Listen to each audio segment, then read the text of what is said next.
The distance between Red Sky City and Vili City was shorter than the distance between Vili and Bishnagam. The army of Bloodfang reached first. You came earlier than expected, Feroza said to his son.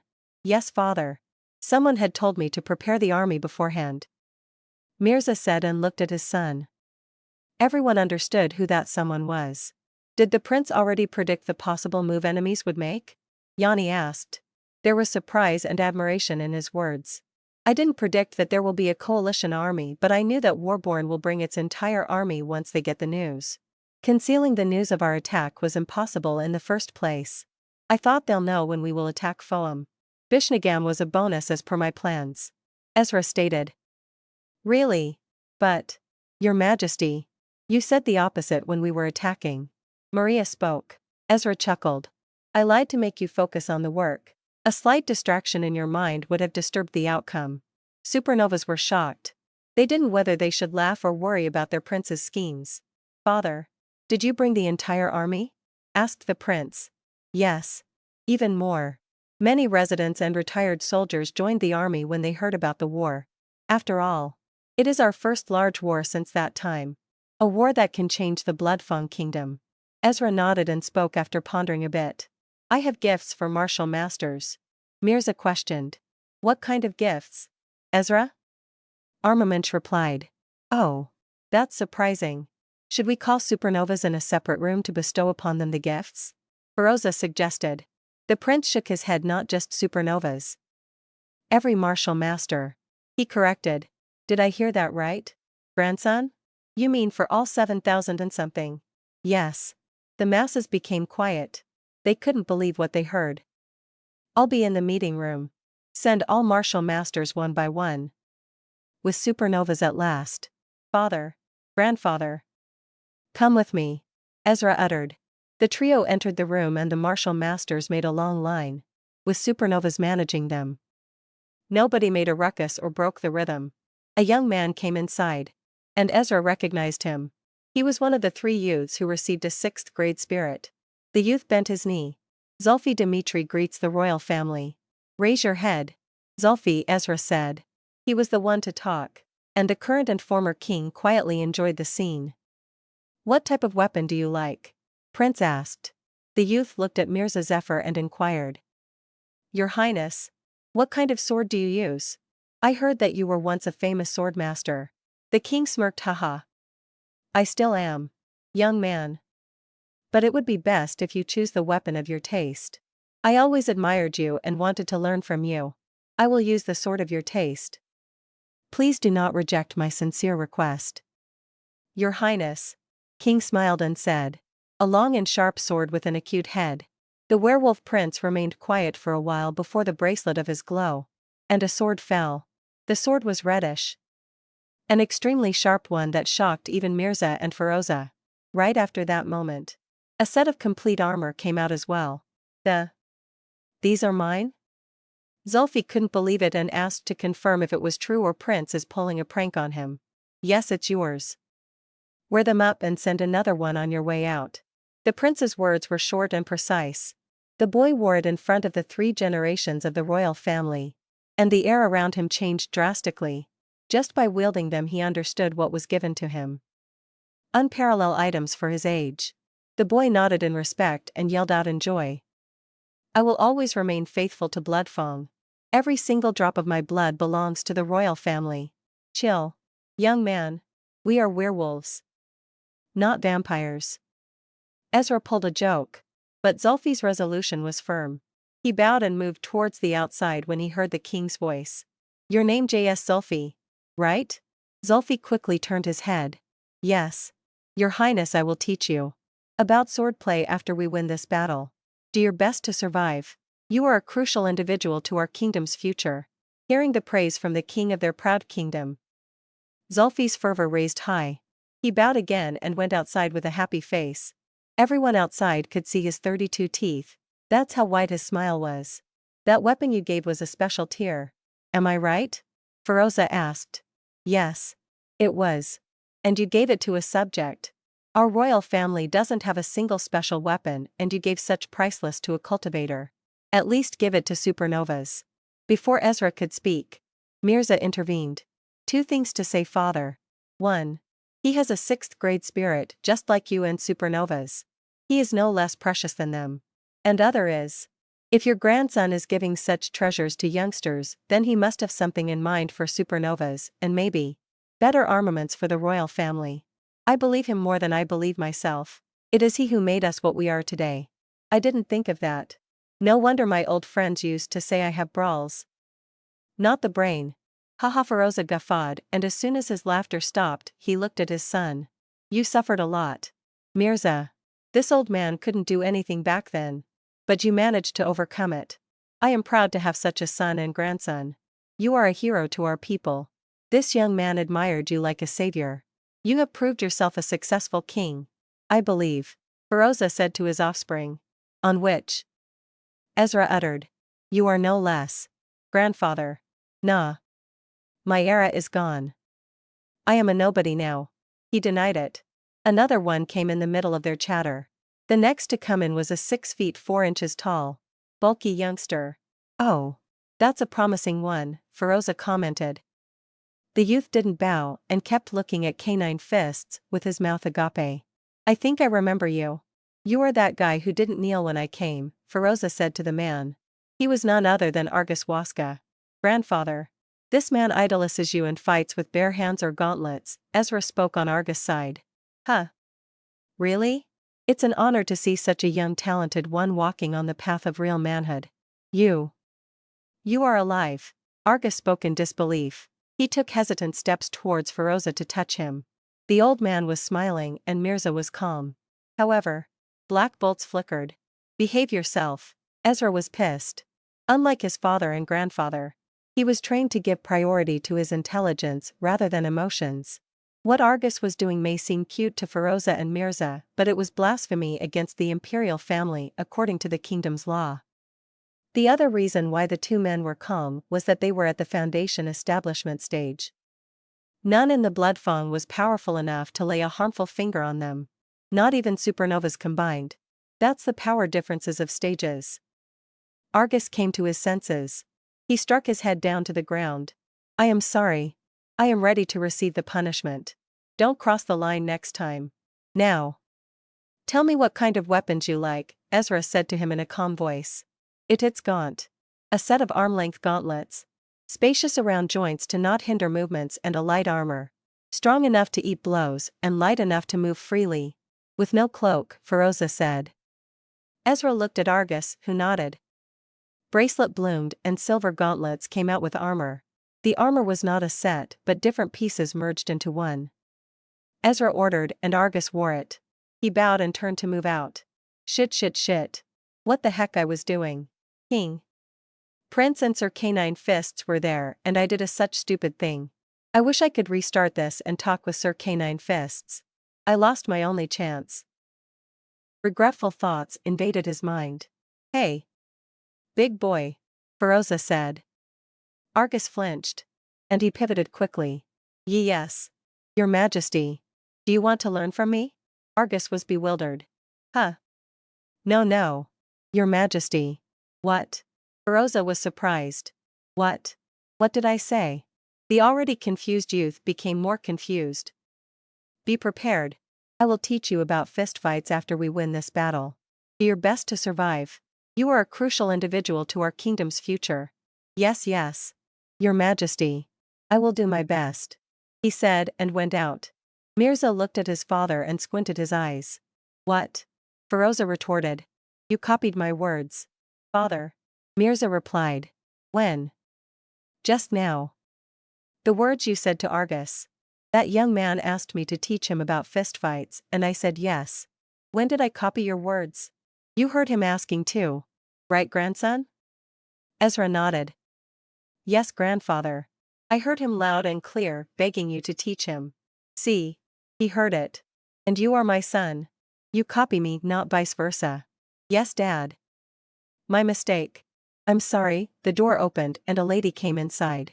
Shifa Pista. Greets His Majesties. She was serious. Her gaze remained on the ground. Raise. What kind of armaments do you want? Asked Ezra. A labrys and a heavy armor. She said. a labrys and a heavy armor. Will you be able to move properly? Yes. She is from the Pista family, said Mirza. The young female raised her head. Your Majesty knows about us? Mirza spoke right after. How can I not know about the werewolf family of females? The only family of the werewolf tribe with a matriarch hierarchy. Feroza raised his brows upon bearing that. Now that you say that, I remember a group of few female werewolf cultivators who didn't live with their husbands or fathers. They called their leader matriarch. I haven't had the idea that they have a separate family. Not surprised, father. You never paid attention to internal affairs and always sought opponents to fight. Mirza taunted his father. All right then. A labrys it is. The process was repeated and a labrix came out with a female armor. The female cultivator bowed in respect before leaving the room. After her was the turn of another familiar face. A young fawn with a jolly face. He bowed. Hello, Your Majesty. Ezra smiled at the fawn. Hello, Amio. I'm glad you survived the war. He was the same fawn whose sister died after consuming the spirit pill. His story made Ezra carve this fawn's face in his heart. Haha, no, Your Majesty. I was saved many times by others. I didn't kill no one. Oh. Why so? Ezra asked. I was afraid of blood and couldn't defeat my opponent. He answered with a satisfied smiling face. These words brought reticence in the meeting room. The fawn looked at Feroza, smiled and bowed. It's my honor to meet the benevolent king of our kingdom. May you live 1,000 years. King Mirza Zephyr. I'm not Mirza. Lad. He is, Feroza answered as he pointed his finger at his son. Oh. I am sorry. Amio quickly bowed towards Mirza and uttered the same line. Mirza chuckled. It's an honor to have you in our lanes. Brave fawn. Amio looked at Ezra and asked. Your Majesty. Who is this old man? He asked, gesturing towards the direction of Feroza. He is my grandfather and previous king. Amio stared at Feroza in puzzlement before saying. Oh. Okay. Amio was not a bright one. His mind was childish. At first he couldn't speak to Ezra and stuttered, but now he was confident with Ezra. The fawn lacked the knowledge about worldly courtesy. That's why he didn't bow when he heard that Feroza was the previous one. He only heard from his mom about the king and prince. Ezra asked him about the type of weapon. To which the fawn answered. Your Majesty. I will use a sword. He was given the sword and went outside in an elated mood. He is naively innocent. He doesn't belong to the battlefield. Mirza said. Should we send him back? Feroza asked, looking at Ezra. The prince replied without pondering a bit. No. He has a 4th grade spirit and is at the peak of the chi brightening stage. He will be of use in battle. The matter closed with his words. Ezra was bestowing top-tier items one after another as if those were not special-tier armaments but sweet candies distributed to children.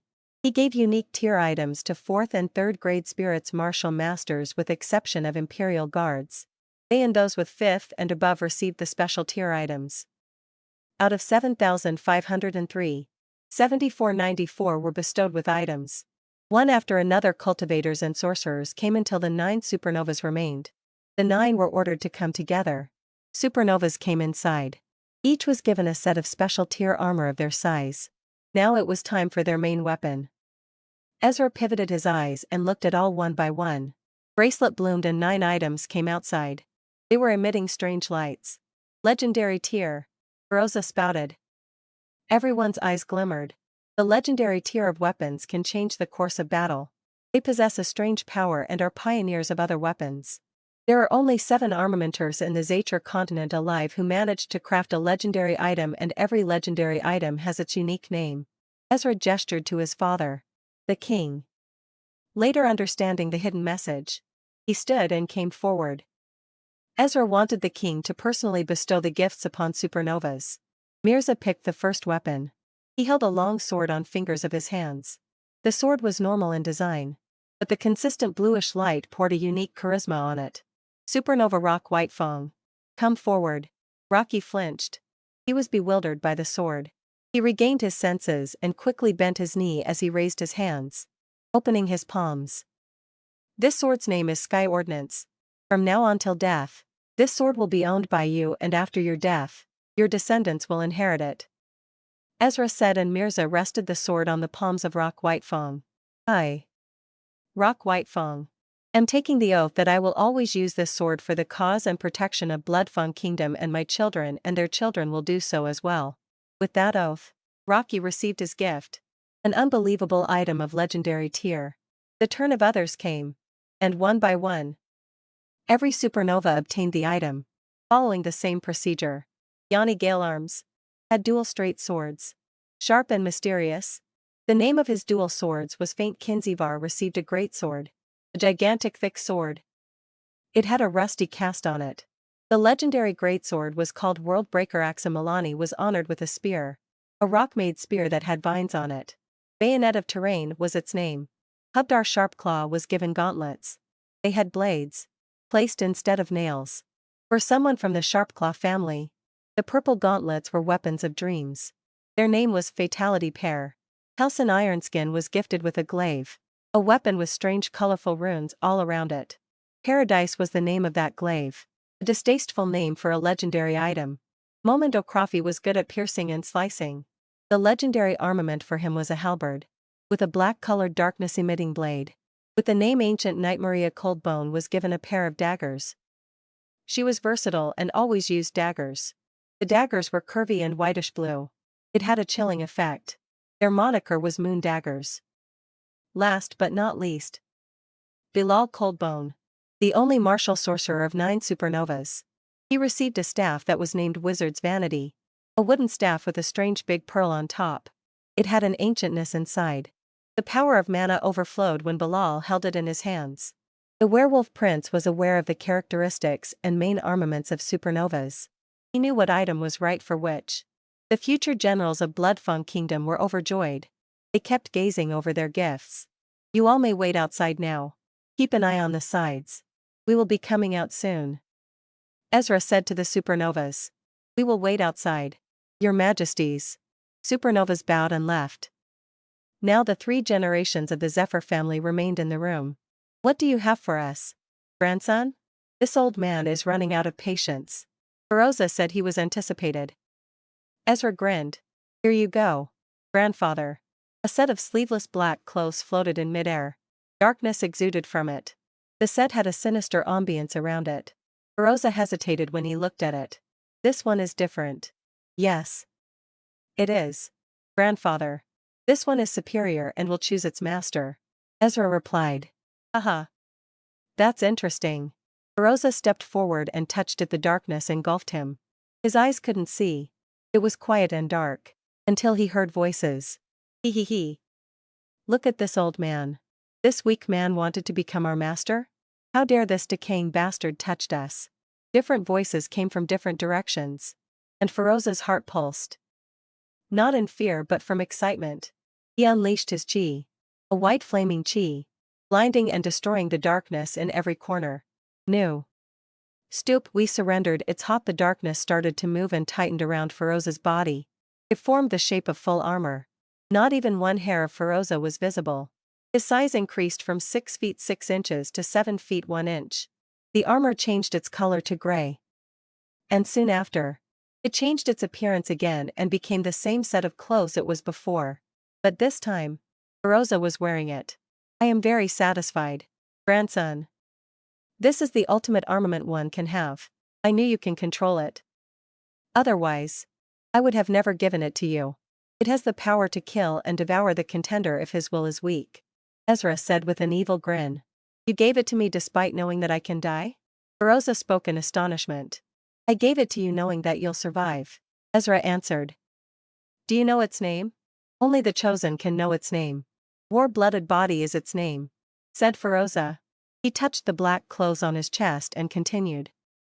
An armamenter of long-lost time made this set out of broken blooded armors he found on the battlefields. It took him his entire life to produce a piece of legendary tier. But little did he know that what he made was not only a legendary item but was also sinister equipment. The vengeful spirits inside the set can devour the sanity of man and turn him into a war-yearning maniac. My will and cultivation were strong enough to retaliate. Feroza explained. I see. Ezra said to his grandfather. You stupid dog. You didn't tell me this armor was that dangerous. But you're whining. Boy. Greater treasures lie beyond greater dangers. This old fool had a 50-50 chance to control that armor. That's why I chose it for him. Fenrir replied, 50-50 you said? Yes. That's a reasonable percentage in to try a legendary item in such deadly competition over armaments. I have no more words to say. Just don't suggest me unless there is an 80% chance. Such an emotional twerp you are. Alright. I'll keep that in mind. What? The bells. They have arrived. Rosa uttered. Right when he said that, Rocky dashed inside the room. He knelt and spoke. The coalition army has arrived. Your Majesties. Mirza quickly responded. You must go. Father. We will be there soon after. But don't show yourself. Just wait and defend if necessary. Rosa nodded and moved out. Mirza looked at his son. Ezra. Do you have something for me? He smiled in expectation as he said. There is one. But you have to pass a trial for it like grandfather. Are you ready? Spouted Ezra. Yes. I am. Soon. A golden sheath of a long sword emerged from the bracelet. Inside it was a sword. The handle of the sword was made of gold as well. Unsheath it, father. Ezra said. Mirza did as guided and tried to unsheath the sword. Flames fluttered from it. After some minutes, Mirza came out of the meeting room. The golden sheath was hanging on his waist. Despite being a longsword user, Mirza placed the sword on his waist instead on his back. Ezra was still inside the room. He saw the left back of his father and gazed at the bracelet as he uttered. You did well, Mosu. Master. It was my honor. The Jodhan replied. All this time it was the guardian of the cave who picked and found the armaments inside the gigantic cave. Ezra described the features and the Jotun dug it out at lightning speed. With that, the equipping process ended. What remained was the matter of how to deal with the enemies. The prince came out as well. The army brought by the king was now stationed at the northern gate facing the incoming opponents. Ezra stood on the wall and saw the gigantic army marching forward. Accompanying him were supernovas, ready to die and destroy. Two armies faced each other. There was a distance of 2 kilometers between them. 100,000 of Bloodfang Kingdom versus 280,000 of coalition army. 2 men riding horses came forward. Surrender and offer the heads of the royal family and you all will live. A thick and loud voice resounded. There was chi embedded in the voice. It was none other than the king of Warborn Kingdom. Dongi Bushtail. The ground shook a bit and the formation of common soldiers collapsed. Only martial masters held their ground. Surprisingly, not a single one was afraid. It was uncommon even for a martial master to not fear in the face of a stronger opponent. But here, not even soldiers were distressed. As if they were prepared to give their life here in this very battle. Haha. Your intimidating voice has zero effect. The young man with the red cloak said he was the king of Tribun Kingdom. Milo Jomez. The Werhyena king was pissed. If you got nothing to say, then be perished. Dongi raised his hand. And chi burst out. Harley. A loud voice came and accompanying it was thundering lightning. All of a sudden, the dark clouds emerged from the far side and moved towards the battlefield. Harley. Dongi repeated the word in shock while Milo squinted his eyes. He found it suspicious. On the wall was standing a youth, with strange clothing. Did that young boy ask to parley? Werhyena King said. Yes. He is rather too young to have the authority to ask for a parley. I believe he is an outsider who is sent to help the Bloodfang Kingdom. Replied Milo. Dongi scoffed. Ignore him. We are not entitled to accept his demand. For your kind information, we are entitled to accept his demand if it's parley. Are you unaware of unspoken laws of the continent? Have a brain? Well, little foggy on it. What were unspoken laws again? King of Warborn Kingdom asked. This is what happens when you change a bandit into royalty. Some things will never change. Milo said in disgust. What's your problem? You are my problem. You filthy beastmen are my problem. If not because of the order of Brownmane, I would have destroyed you years ago. Brownmane is a beastman family as well. Don't compare mighty lion men with your mutt self. Now shut up and let me talk. The handsome king of Tribun Kingdom was twisted the most. Behind his smiling face was hiding his disgusting nature. For some reason, even Dongi was avoiding a conflict with him. Are you not accepting our demand to parley? Ezra asked again. What authority do you have to ask for parley? Milo asked. He knew the unspoken laws. Unlike Donkey Bushtail. I am the crown prince and chief commander of this army. Ezra Zephyr. The prince replied. Zephyr? He is the prince? Donkey was in shock. Don't fool me. Young man. The prince of Bloodfang is a cripple. Milo replied. He had an absolute belief that the one in front of him was not the prince. Ezra laughed. Haha. If you believe so. Accept the terms of parley. Alright. One condition from each side. Milo said. Accepted. Ezra declared. Milo Jomez came down from the horse and flew towards the center of two armies. Ezra came down from the wall and moved forward towards the center as well. The two leaders met. A king and a prince. I will be the first to make a condition. Milo said. As you wish. Your Highness. Ezra said with a smile. My condition is. Anyone who does not belong to the Bloodfang Kingdom cannot fight against us in this battle. The king of Trigon told his condition and lightning crackled again, showing that the condition was accepted by the heavens. Ezra smiled. The enemies fell into his trap.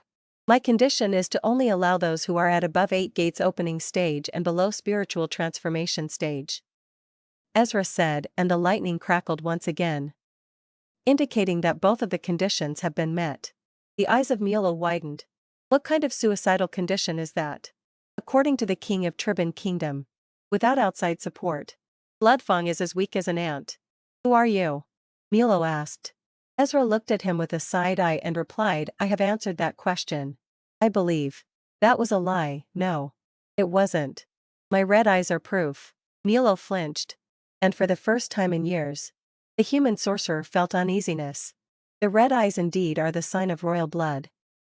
No other werewolves seem to possess red crimson eyes, making them unique to the royal family.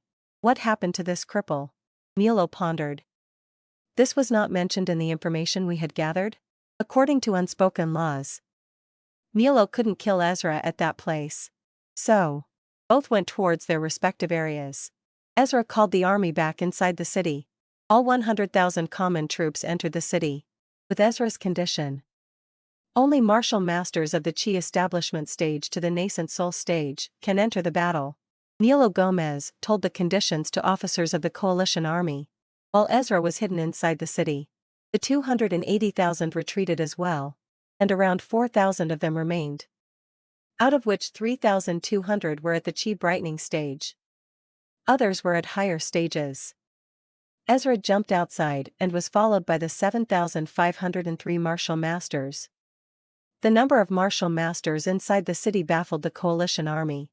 This number? You cunning bastard. I have made the condition that no outsider can attack us. Milo yelled. Milo looked above and understood that what the young man said was true. He glanced at all martial masters and took a deep breath. Alas, there is no one at nascent soul stage. I alone am enough to slaughter you all. Why don't you try? A thunderous voice came and echoed in the sky. A man was floating in the sky, wearing a dark attire. His bulky size and height could be guessed from the distance. Donkey's eyes almost popped out. He stuttered in fear. See a canine fists. See a canine fists. Donkey's eyes almost popped out. He stuttered in fear. The other one to be shocked was Milo Jomez. No one didn't hear the name of Feroza Zephyr the Canine Fists once in their life. The battle maniac king of Bloodfang who was so obsessed with duels and battles that he never paid heed to the kingdom, opening doors for lion men to sow the seeds of revolt. The man landed down on the ground as he gazed at the two kings. The kings who were cocky just a few seconds ago were now in sweats and shivers. What were you talking about? Ah. I remember. You said you are enough to slaughter us all. Right? Well, why not show us in practice? Here I am. A proud resident of Bloodfang. Come here and kill me, said the canine fists. How are you alive? Asked Milo. He regained his calm. Unlike Donkey Bushtail, who was still trembling in disbelief. I never died in the first place. Don't waste time on stupid questions. Let's get it started. Thick white flames engulfed him. That was the Chi of Feroza. Out of nowhere, an attack was launched. A spear was thrown at the former king, and Feroza slapped it away. But the power behind that spear was not trivial. A nascent soul expert, Feroza murmured. 2 more figures emerged from the formation of the coalition army. Their faces were hidden by hoods.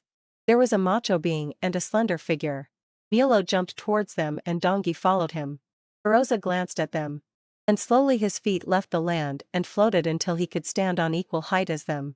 "And who you might be?" asked Feroza. The long cloaks and hoods were removed by the figures and their bodies were shown. One of them was an attractive-looking female of the human race. It seemed that she was fond of the purple color. Her attire, lips and pupil were of purple color, giving off a venomous emanation. The other was a giant beastman, from the Bearman tribe. His height mounted Feroza's. The former king asked in confusion. "Since when?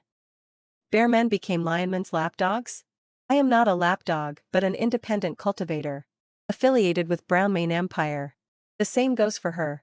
She is mute and deaf so we call her Silence," Beastman said as he gestured towards the female and continued. "I thought I came here in vain. But you can entertain me," Bearman said. His words were firm and full of confidence. "It's 4 versus 1. You cannot win," Milo said. "Who said it's 4 versus 1? A voice came and another individual raised from the city. He slowly reached and stand beside the canine fists. It was none other than the king of Bloodfang Kingdom. "Mirza Zephyr. You have reached nascent soul? How is this possible? You had a 4th grade spirit like me." Dongi spouted in disbelief. It took him a lot to just reach the first level of the nascent soul stage. He couldn't digest the fact that the defeated and destroyed king was at the same level as him. Who have lived 100 years of flattery and begging. How could a bandit become a king in the first place? He wiggled his tail in front of the Brownmane family. In terms of age, he was older than Feroza Zephyr. He witnessed the power of canine fists on many occasions. And that's why he was affected most when he saw the former king alive. The 4 of Nascent Soul stage looked at the duo expert from Bloodfang. "Do you have any more from your side to make an appearance? My fists are itching to punch your face. Please make it quick." Feroza found his opponent. Mirza looked at Milo and Dongi. The former was at the peak of 7th circle. A sorcerer who was comparable to an early Nascent Soul stage expert. Meanwhile, Dongi Bushtail was at the early 2nd level of the Nascent Soul stage. Milo opened his eyes. "I will be you." "Stop. Let me kill him," Dongi said. Interrupting Milo. "Can you beat him?" Dongi gave a death glare to Milo. And the latter laughed and uttered, "Haha. Alright. He's yours." Milo and the purple girl looked at the masses. And the female asked with gestures. "What are they doing here?" "What?" Milo asked as he looked down. Wondering what she is talking about. His sight landed on the objects. "Puppies," said Milo. They indeed looked like puppies. But they didn't know in which disaster they had put themselves. Milo opened his palm. And blood poured out from his fingers and formed into 2 big sharp rods. "Blood needle," Milo uttered, and the needles descended like lightning. The 2 cubs were none other than the sons of Fenrir, Hattie and Skull. A gigantic roller came, evaporating the needles all the way. Milo flinched and dodged. The female was cautious from the very start and saved herself. The flames were scorching. "What is this heat?" uttered the female. When they looked at the field again, 2 gigantic wolves were standing. There was a resentful wolf of cerulean color with some white stripes here and there and 13-meter-tall body. He looked enraged and kept growling with bared fangs. His eyes were attached to attackers and his teeth were made of pure bluish ice. With breath akin to a frosty breeze. He was Hattie. The one who hates and chased the moon during Ragnarok. The moon imprinted on his glowed and white. Standing beside him was another same-height wolf. But he was calm and didn't look at the opponents. His crimson-colored body, with few black batches on it, was admiring. He gazed at Milo for a second and scoffed. His behavior was deriding. He was Skull, the one who mocks. The sun imprinted on his glowed, telling that he was the one who chased the sun. "These stupid wolves are martial animals," Milo said and spat down on them. Skull witnessed that disrespectful action and could no longer ignore the sinner. He growled. His teeth bloomed with blazing magma. Each breath emitted a round of hellfire. The pride of the cavalier wolf was hurt and he could no longer bear the presence of that infidel felon. Everyone present was affected by the mien of martial animals. Enemies and allies alike. Ezra was surprised as well. He remembered the words of Fenrir that the nature of his sons will be shown in their true form. The bearman silently watched the two wolves. "Look at me. They are not your opponents but I am," said Feroza. "No need to look at yo." A loud banging punch landed by Feroza. And Bearman blocked the attack. "I underestimated. You live up to your name." "Shut up. That was cringy." "My name is Fomiad," said the Bearman. Feroza was indifferent. "I never asked." Feroza clenched his hand. White flame chi engulfed his both arms up to his shoulders. It was a sight worth watching. An old man in black attire, with his hands blazing in white. The Bearman released his chi as well. His fists were covered with a pointy surface of scales. The two people gazed and smiled at each other, both thinking how funny their opponent is. Meanwhile, the two kings have yet to start a battle. Dongi unsheathed his long sword if one sees the norms of swords. It was a long junk of metal, with a sharp edges on both sides. Be that as it may. It was a special weapon. Bestowed to the king of the Warborn Kingdom by the Brownmane Empire. "I'll kill you. Right here at this very place, and then slaughter that bastard son of yours. And then we'll spend every night with your wife. I heard the rumors that she is a fine beauty," the king of Warborn said. His voice was not low. He intentionally said it loud. Being a bandit, he never had a sense of pride or shame. Just advantages and disadvantages. Just like how a bandit should be. The rage arose inside the Bloodfang martial masters. Feroza looked at him with a side eye as he was busy battling Fomiad. Mirza quietly looked at him without speaking.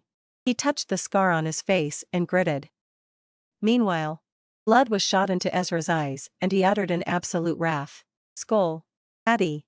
Drag them somewhere else. Vacant the battlefield." The two wolves who can't be controlled twitched their ears in affirmation. Hattie was first to attack. He bolted up in a fierce manner and within a blink, the female sorcerer was in the vicinity of Hattie's open jaws. Silence dodged the bite by hair's breadth. A single belated moment and Hattie would have devoured the female. The human sorcerer was horrified. Her arms were frostbitten. Her eyes widened in surprise. Just from the breath of Hattie she got frostbitten. She dashed towards the side. But to her surprise, Hattie was faster. Milo was in a sweat. Hattie and Silence went towards the east. Milo wanted to avoid a direct fight with a flame-spitting wolf. However, he was not in the power to decide that. Skull opened his mouth and spat a flame roller. Milo dodged and was forced to move towards the west. The battlefield opened. And except for the 8 powerhouses from both sides, the remaining martial masters were now ready to kill each other. Ezra held Efsa in his right hand and Dripa in his left. "Kill them all," ordered Ezra. Ezra held Efsa in his right hand and Dripa in his left. "Kill them all," ordered Ezra. With orders given, the army of the martial master dashed forward, and their formation was maintained. However, their faces were those of the wrathful demons descending from hell, bringing the news of upcoming calamity. The enemies in front were amongst those who were responsible for the slaughter of the werewolf tribe and Bloodfang as a whole. The martial masters from the coalition army didn't give their life to fate and awaited their deaths. They armed themselves up and marched forward again.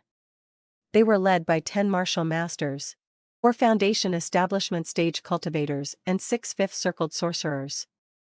The clashes and slashes of both armies began as they meet each other. The chaos befell on the battlefield. Thousands of martial masters were ready to kill each other to the best of their abilities.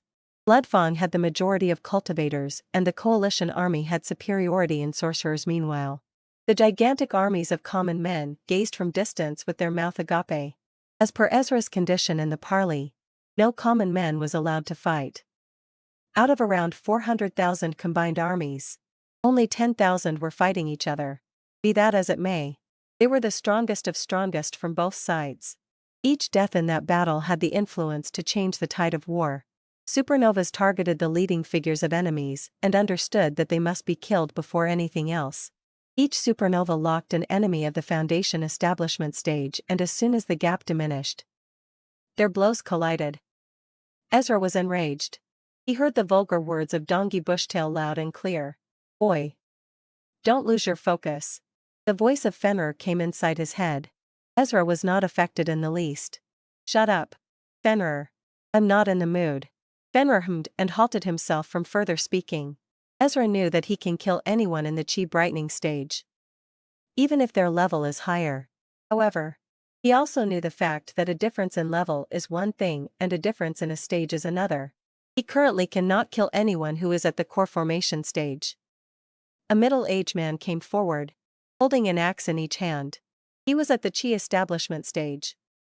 Ezra saw the approaching man and picked the pace as well. The guy unleashed his chi and swung down the axe of his.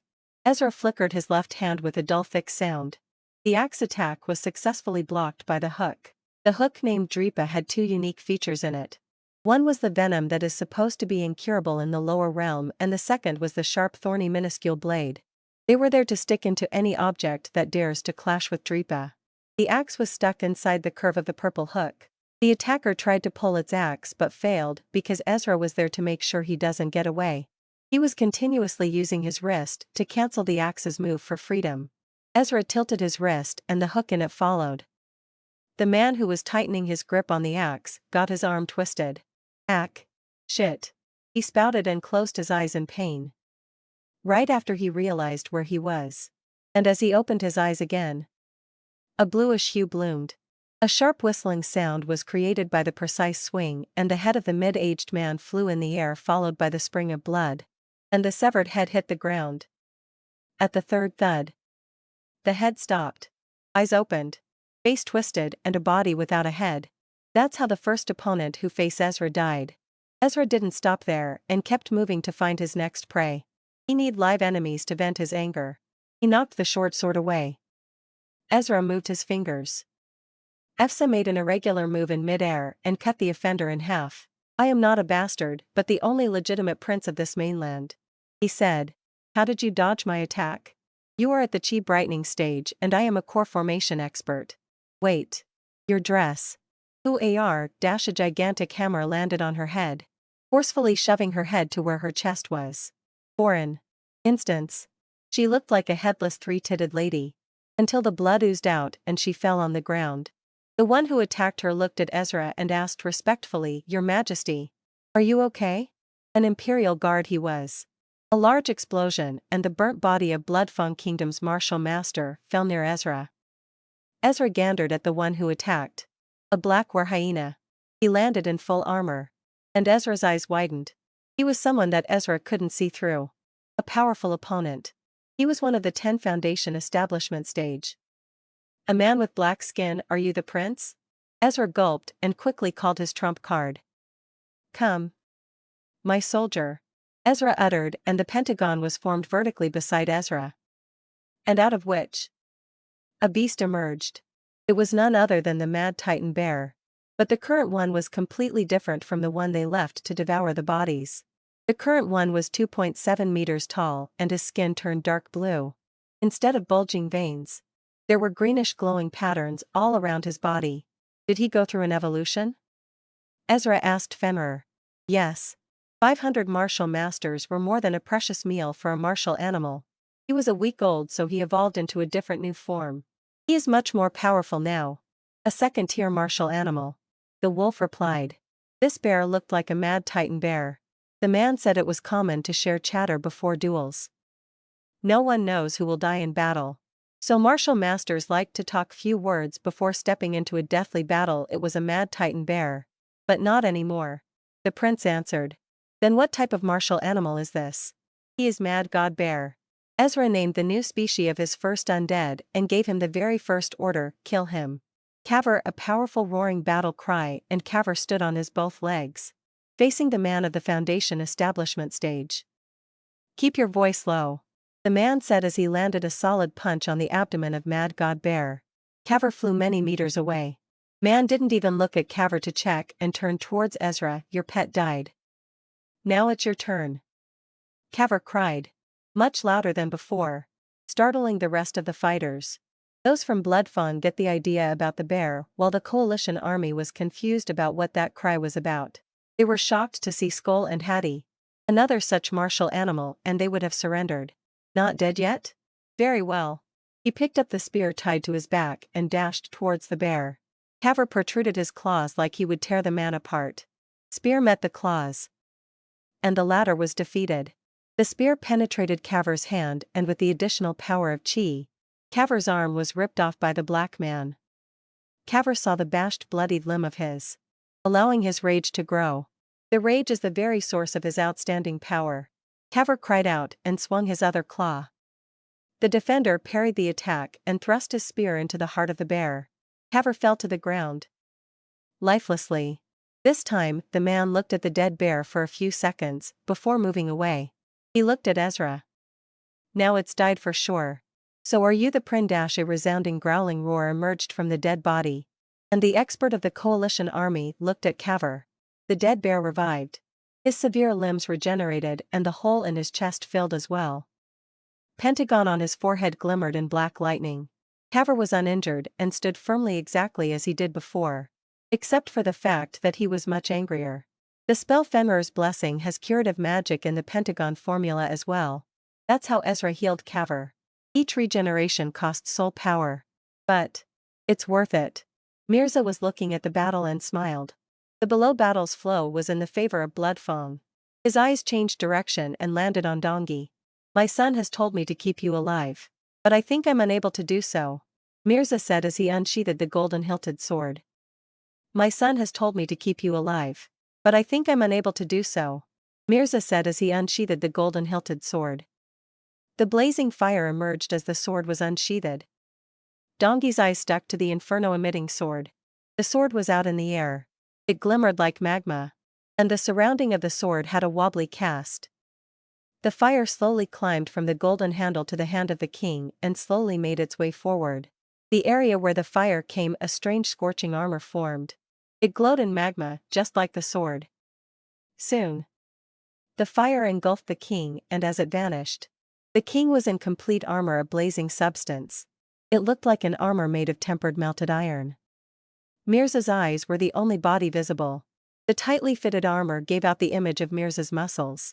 What caught the attention of Dongi Bushtail was the golden crown attached to the helmet. With each flare it brightened brighter, and the decorative 4 gems around the crown gave off an ancient cast. You have to pass the trial as well, father. Just like grandfather. Are you ready? Ezra asked. Yes, I am, he replied. A sword came before Mirza. He touched the golden beautiful long sword. That can cause deaths over its ownership. Mirza unsheathed it, and as the flames abrupt out, a sheer bright light forced him to close his eyes. The king of werewolves opened his eyes. He found himself somewhere in the middle of gigantic flames. But to his shock, he couldn't feel the burn. Are you worthy to wield our power? A strange intimidating voice resounded. It was a union of 4 different voices. The king was alerted and tried to hold his sword. It was then that he found he was naked. Where are my clothes? He asked himself. He looked above and found a strange ball, akin to the sun. A round-shaped energy of blistering fire. O king of Bloodfang Kingdom! Are you worthy to wield our power? The voice yet came again. Mirza was resolute. Yes, I believe I am. There are 4 traits required to be our master. Trait of fire, trait of kindness, trait of conviction, and trait of justice. If you lack any of them, then leave. I will not take your life. Each trait was said in a different voice. The king was not here to turn back. He smiled at the gigantic ball of fire. I am ready.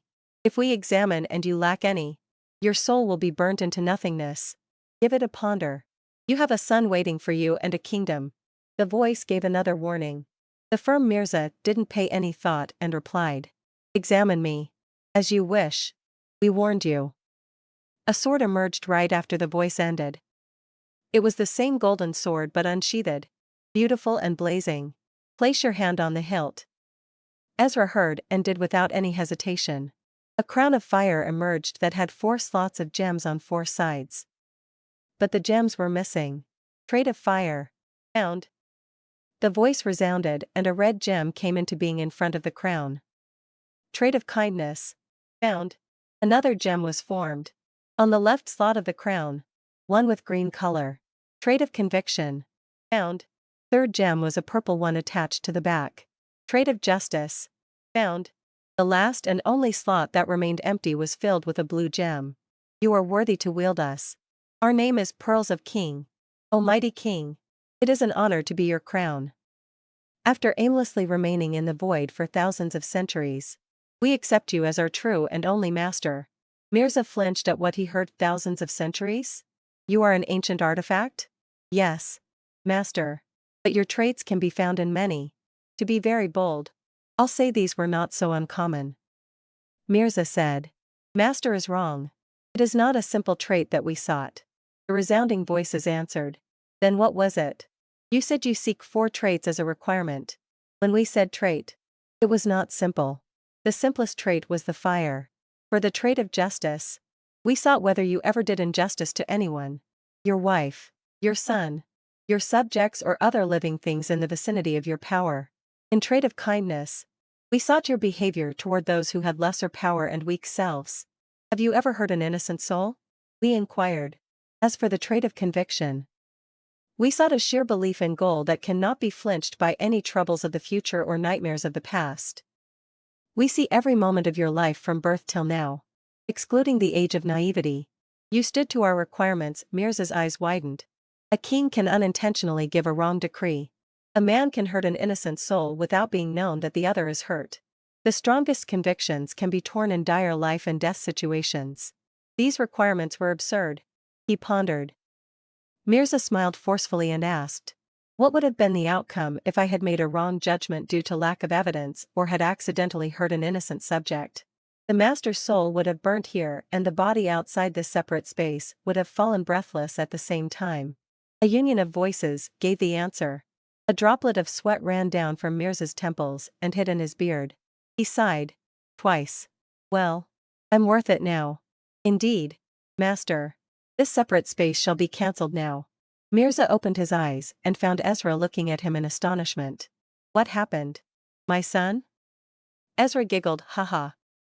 This crown is embellishing. Father. The fight paused for a moment. Everyone looked at the king of Bloodfang, friends and foe alike, except for 2 individuals. Kaver, the mad god bear and the Foundation establishment cultivator of coalition army. Kaver was angry, and with each passing second he was getting stronger. Despite dying multiple times, Kaver stood again. Stronger than before, defying the common sense of his opponent. The remained looked at the sky. Even Skull and Hattie halted their attack for an instant and looked. Ezra gazed at his father as well and smiled. Before turning again and shoving the hook into the skull of an enemy who was peacefully looking at Mirza. Ask Dongi Bushtail what happened next, as he will be coming your way soon. Ezra said as the blood-oozing dead body hit the ground. A regretful death he died. No? The king of Warborn could feel the intense heat from afar. What the hell is that? He pondered. He took out his bone sword. A special tier sword. Ready to attack the former. I am 1 level higher than him. I can kill him. I can kill him. In mind, the Werhyena king kept reminding himself. A robe of nothing but pure flames fluttered behind Mirza. He shined like a sun. Hot and glimmering. Dongi was unable to close the distance. The heat was something he couldn't bear. Forest badgering palm. He activated the skill. His chi raised and formed a palm that flew towards the king at an alarming speed. Everyone in Bloodfang gasped, while those from the coalition gave a grin. Mirza, who was looking at the Werhyena king, held the long sword and swung it. A gigantic heatwave slash materialized from his chi, cutting the incoming palm skill of Dongi. What? He destroyed an skill attack just like that? Someone from the coalition army shouted. How is this possible? It was a skill attack. Dongi shuddered as he asked himself in disbelief. Mirza read his face and answered him in his stead. It was a weak skill attack. That's it. Dongi couldn't bear the insult and he revealed his martial spirit. For orbs rotated around his back and a hyena emerged. Black with multiple eyes in stripe format. All around its body. This is my spirit. Evil-eyed hyena. Dongi exclaimed. Mirza gave a death glare and silently murmured. Come out. Werewolf. An event of conflagration happened. The sky was set on fire as if it was the outset of a calamitous holocaust. A beast-shaped spirit emerged. Unknown and unseen before. A spirit solely consists of a pyre. The 6 wings of inferno flapped. Descending heat waves. The masses below felt an extreme change in weather. They were all in sweat. That was the heat caused by the spirit of Mirza Zephyr, the king of Bloodfang Kingdom. 8 orbs rotated around the back of Mirza Zephyr, and the eyes of everyone popped out in shock, except for Imperial guards. No one from the Bloodfang Kingdom witnessed the great 8th grade spirit of Mirza. I'll show you what a powerful skill looks like, Mirza said and raised his sword. Art of Fire. See. A gigantic wave of fire occurred over the sky. Within the second, the man who was once called the king of Warborn Kingdom drowned in the fire, witnessing the impossible thing in the sky. The masses were bewildered. No one in their entire life had thought that a martial spirit of 8th grade could exist in this lower realm. Omiad was no different. He gazed at the Griffwolf with his mouth agape. How did he get an 8th grade spirit? I heard the king had a 4th grade spirit, the confused bearman said. Yes. It was. But not anymore, Feroza answered. The bearman snapped. Are you shitting me? The old werewolf laughed. Why would I? I am not a funny person. People say. Bearman pondered for a while before clenching his fist. I'll kill you first and think of it later. Haha. Are you capable? You are at the 4th level of nascent soul and I am 5th, the man from Brownmane smirked. Let me show you. The chi started to burst out of Fomiad. His body expanded. And his body turned hairy. The well-made muscles pumped. Even more. And the torso and above of Fomiad turned into a bear. That was the morphing form of Bearman. The Bearman's height increased by a foot. And Feroza looked like a small man in front of the bulky Bearman. With that, the difference is filled up, said the Bearman. Are you dumb? Asked Feroza. The latter didn't answer and furrowed. I am a werewolf. I can morph too. The difference will never be filled. Ooahaha. Omiad guffawed. Everyone from the Beastmen race knows that werewolf's morph form is not in their control. Prove me wrong if what I said is a lie. Feroza took a sigh. I don't need to morph to beat the shit out of you, Feroza said before he uttered in a low voice. War-blooded body. The darkness came out like a thick gust, overlapping the former king. It was like night befalling on an individual. Omiad gazed at the changings as his heart skipped a beat. Soon, the canine prince was covered in the armor of darkness. His height increased and he looked more of a big size. But still, the armored body paled compared to the bearman's morph form. Just. Where are you getting such absurd armaments? Omiad said. There was envy and greed in his eyes, and Feroza caught that glimpse. Being a fighter-loving maniac, he understood the nature of men during a duel more than anything. His overall judgment was poor, but during a fight, especially in a duel, he had the ability to grasp every little change in his opponent's movement and expression, enabling him to come up with proper measures. Such features of him made him infamous and dangerous in duels. Feroza felt something fishy about that bearman. He had a feeling that Fomiad was not sent by Brownmane. I can give you a similar gift. I can see you lack armaments. These bandages around your fists are the only item you got. A unique grade at that. Pathetic, Feroza said. Fomiad flinched as if Feroza hit on the mark.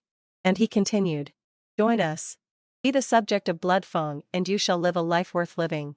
Do I look like a fool? Omiad retorted. All right then. From now on. No talk. Only action. The former prince said and dashed with an incredible speed. A dreadful punch right in the abdomen. I couldn't see him. That's what the bearman said to himself. The pain was severe. But Bearman managed to hold his ground. Until the canine fists came again. He raised his leg to the sky and landed an axe kick. Fomiad predicted the attack and made a cross-arm shield to defend. The kick hit the arms and threw Fomiad downwards. With a blasting sound, the bearman bashed against the ground. He coughed the blood out. His arms shook in shock and pain. What is wrong with him? Such brute strength is unachievable. Feroza landed behind him. Seeing the old werewolf in range, the bearman landed a full swing, with his might embedded in it. A metallic thud and the giant fist of Bearman was halted by the palm of the werewolf, secured in the glove of darkness. Is that all? And you call yourself an expert of nascent soul? Such a shame you brought to our stage, Feroza said as he twisted the fist of Fomiad. Erg! He cried and bent his back to minimize the pain.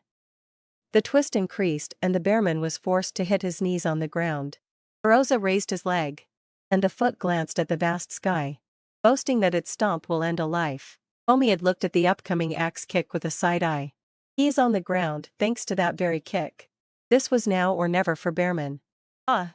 Omi had unleashed his spirit. 5 orbits rotated behind his back. A white-skinned giant. It was the spirit of Fomiad.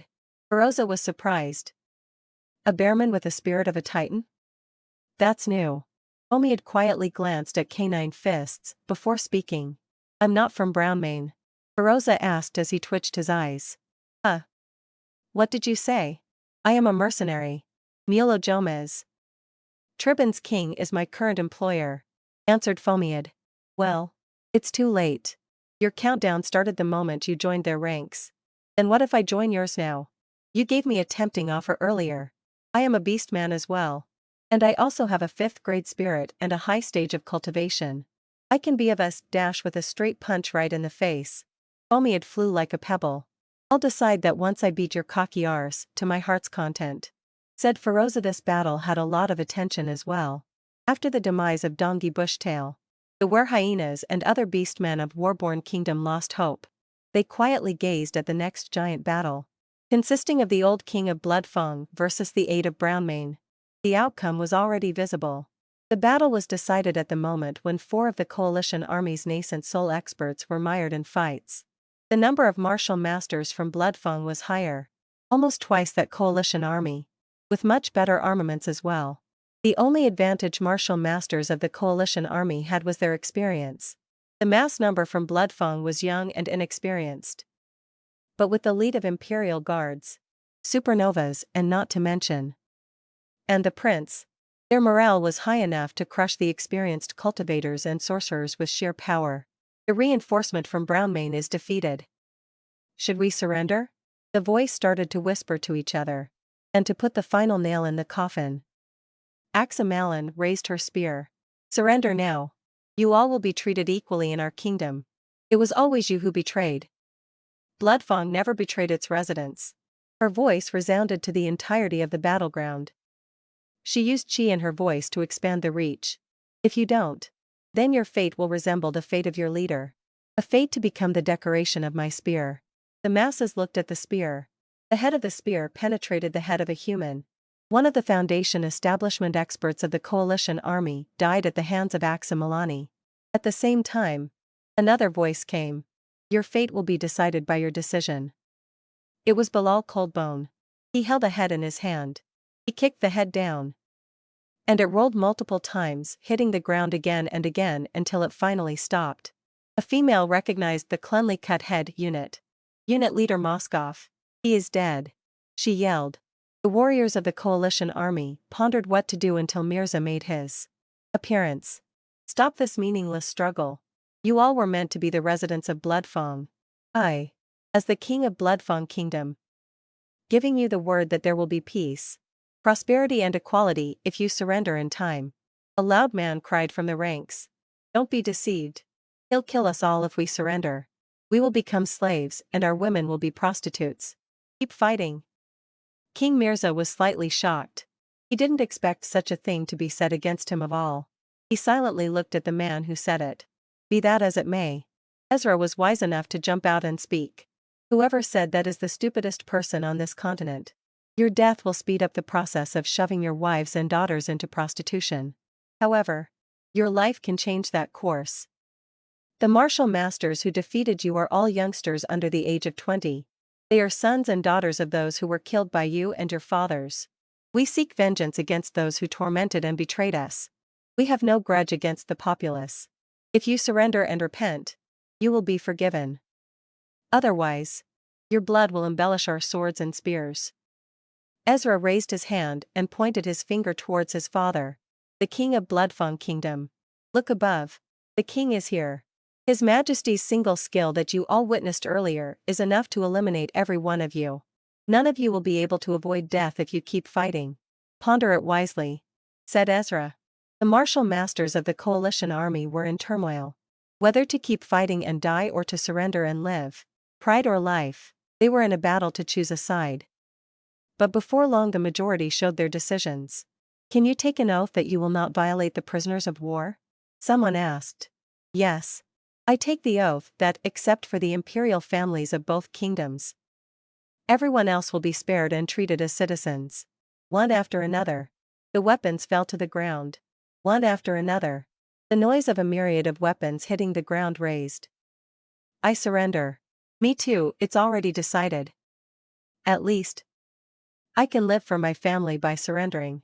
The battle ended within a few hours, and the victors were decided. The expected winners became the losers of the war.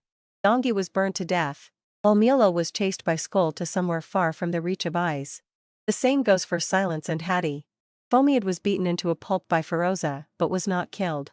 The battle ended, and Ezra stood in the middle of the battle. Feroza and Mirza saw him and went towards the prince. "What are you doing, Ezra?" Mirza asked. Ezra, who was lost in thought, heard the voice and turned his head. "Oh. It's you, father.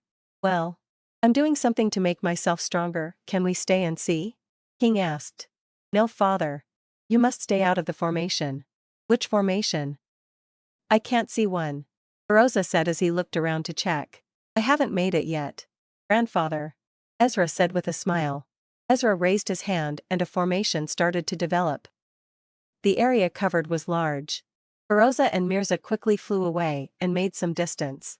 The gigantic spell of circle formation was formed again. Soul absorption spell. The orbs formed and went inside Ezra. "What spell is that?" Mirza asked his father. He was worried. Canine Fists was as shocked as his son. "How would I know that?" he said.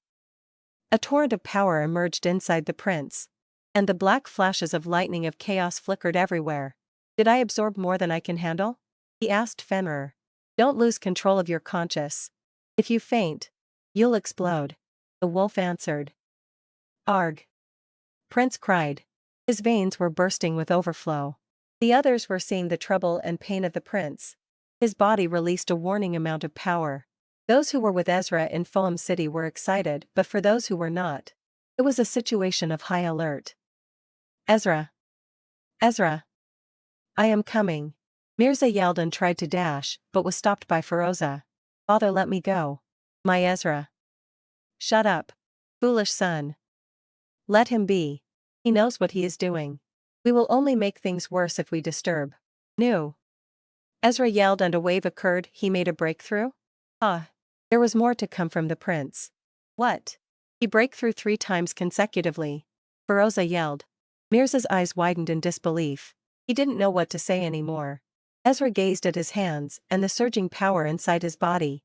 He was at the 2nd level of the chi brightening stage and now he achieved 5th level in one go. He smiled and uttered, "Your turn, Fenrir." Just when they adjusted the shock, Ezra unleashed his spirit. The one and only Fenrir. A gigantic body of black rose and 6 orbs formed behind Ezra. It was enough to make them tremble. Fenrir opened his mouth and all the martial spirits of the dead were pulled and eaten by him. Many 5th-grade spirits opposed, but it was a futile effort. The devouring ended and all martial masters were released to search for the corpses of their beloved. Many voices were mourning the dead bodies. The land on which the battle occurred was still noisy, but unlike the earlier slogans and cries of anger and enthusiasm, these voices were full of sad sobbing. Ezra looked at them until his eyes landed on a dead body. The prince felt strange chills in his body. It was the body of someone he knew. Ezra slowly stepped forward, and with each taking step he was closer to the body, until the body was 2 meters away from him. It was the body of a fawn. "I'm sorry," Ezra said.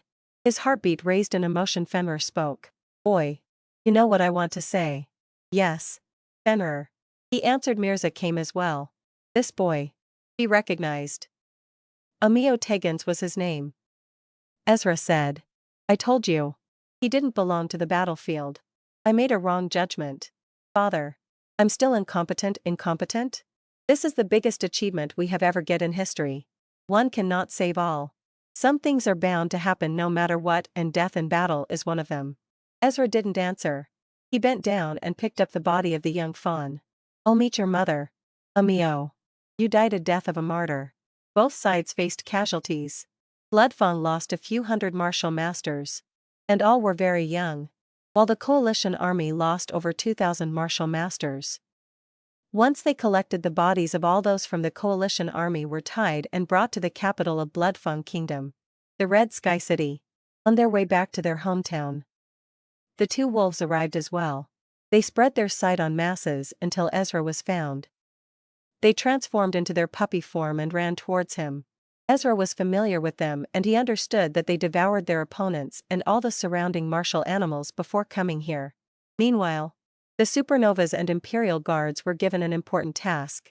Now that their top experts were dead, none from the coalition army dared to do anything funny. Mirza and Feroza were more than enough to wipe them out. Within a few days of the period, Bloodfang conquered 2 kingdoms, Warborn and Tribban. The total number of cities in current Bloodfang's possession was 11. Which? There was 1 stronghold city, 2 big cities, and 8 small cities. Stronghold city equals a defensive city, constructed on a heated border/dangerous location. Big city equals a metropolitan city with a large population and trade. Small city equals a small city with less population and trade. The city of Red Sky applauded the victors. Many had flowers in their hands, throwing and spreading on the aisle for the army. 100,000 crown gathered outside the royal castle to cheer upon the victory. The royalty faced them with smiles. It was then when Ezra spoke. "O proud residents of Bloodfang, there is something I must inform you all about. In this battle, we lost 471 brave warriors. Amongst them, there was a fawn. A young small fawn who gave his life for the sake of this kingdom. Despite being weak in the fight, he chose to fight. He wanted to be part of our future." That youth had a sparkle in his eyes. He was naive yet wise. He listened to his heart, not his mind. He couldn't kill a single man, but in my opinion, his sheer patriotism shattered the shields of invaders. Thanks to him and others like him, we reclaimed 9 cities that were once part of our mighty empire. Ezra stopped for a while. The masses started to cry. Especially females. They knew how it feels like to lose a child. Mother is a peculiar creature. You hit her children and she'll feel the pain. The females who lost their husbands and sons in all years of meaningless war couldn't hold their tears much and cried. The prince started again. "I want to know if his mother, which he loved very much, is here." His name was Amio. Amio Tegans. A wobbly yet loud voice. The crowd was quietly grieving, so the voice of the lady resounded more than normal. Ezra and others looked at that side. It was a female fawn. She was weeping. Her body was shivering as she said. It seemed like she gathered every bit of strength to utter that name. Who else could do that except for a mother? That female was the mother of 2 youths who died for Bloodfang? "Are you Amio's mother?" Ezra asked. The lady couldn't speak and nodded her head. Ezra gritted his teeth. Mirza saw that and spoke in the stead of Ezra, "Residents of Bloodfang Kingdom. This lady lost a young daughter and a young son for the sake of your happiness. Never ever in your life forget about her sacrifices." After which Mirza bowed down to everyone. "Stop. No, oh. Your Majesty. Please, Your Majesty. Don't bow to our lowly selves. You are our hero." The people lost their minds when the king bowed. A king was not a trivial rank. He was the absolute power of territory, and his words could be considered laws. And such a figure was bowing his head in front of his subjects. For others, he may have seemed a weak king, but for his people, Mirza was a benevolent king which they were proud of.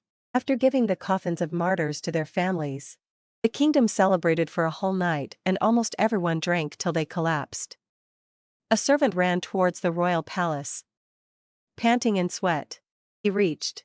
"Your Majesties! Your Majesties!" The royal family was there as if they were waiting for the guard. "Yes. I am here. What's the news?" asked Mirza. "Your Highness." Supernova Axa Milani saw a martial master from Brownmane Empire floating around the stronghold city of Tyr. The servant said. "As expected." "Anything else?" he asked. "No. Your Highness." That was all, he said, and at the same moment, another servant came. "Your Highness, Supernova Hubdar Sharpclaw has seen movements from Brownmane at the border of newly reclaimed Drizzle City." Mirza smiled. "Do not pay them any attention. They cannot attack us now." When everyone else came back, Supernovas and Imperial guards went to complete a task. A simple yet crucial task. They went and raised the flag of the Bloodfang Kingdom in every city that has been conquered. The news of Bloodfang's victory scattered around the continent. There was a reason behind it. Brownmane's royal family had taken an oath to not attack the Bloodfang's territory for a certain period of time. The flag represents the sovereignty. And if they had delayed a bit more, Brownmane would have claimed those cities. But with the declaration of successful conquest, they could do nothing but grit their teeth to hide their ignorance. A man calmly sat on a throne of golden jewels. The throne was unique in structure, and multiple heads of different beastmen were engraved in it. As if the throne was speaking that all these races whose heads you saw belonged to the man of this throne. So, you were saying Bloodfang conquered 8 cities in a few days? And you couldn't respond in meantime? A tyrannic voice came out of the mouth of the emperor on the throne. He was Bruce Brownmane, Emperor of the Brownmane Empire. The man in front of him shivered. I'm ashamed. Please. Punish me. Your greatness. Ha ha ha. Emperor laughed. The man who was in attendance flinched. Interesting. Very interesting. The defeated werewolf has regrown his fangs. Bruce smirked and continued. Let us see how far you can climb. My dear friend Mirza. Ha ha ha. The laughter echoed in the palace. The following days were a hassle. Unification of all races under the banner of Bloodfang was not simple. Mirza gave orders to cleave the heads of royal family members in public. Each supernova was sent to a different city to settle the matters.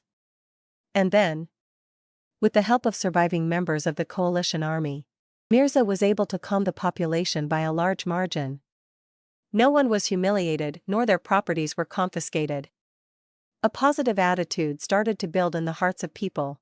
In the royal castle, an individual was brought before the king, and Feroza and Ezra sat on each side of Mirza Zephyr. That individual was Fomiad. His face was slightly swollen, and even after many days, he couldn't recover the facial features he had before he fought Feroza. Bearman Fomiad. You want to join Bloodfang? Asked the king. The bearman lowered his head and said in a light tone. Yes, Your Highness. Mirza furrowed his eyebrows. And why would we believe your words? You just betrayed Tribban Kingdom over your life. You can do the same to Bloodfang in dire times of danger. Your Highness. I acted as a mercenary during the fight. I never accepted Milo as my liege. He promised me a duchy and we collaborated. That was all. Fomiad answered. Let's make this quick. Take an oath that you will be a loyal subject of the Zephyr family and Bloodfang Kingdom. You will prioritize Bloodfang over your life and everything. Either this or you can have your head executed. This time, Ezra spoke. Fomiad had already made up his mind.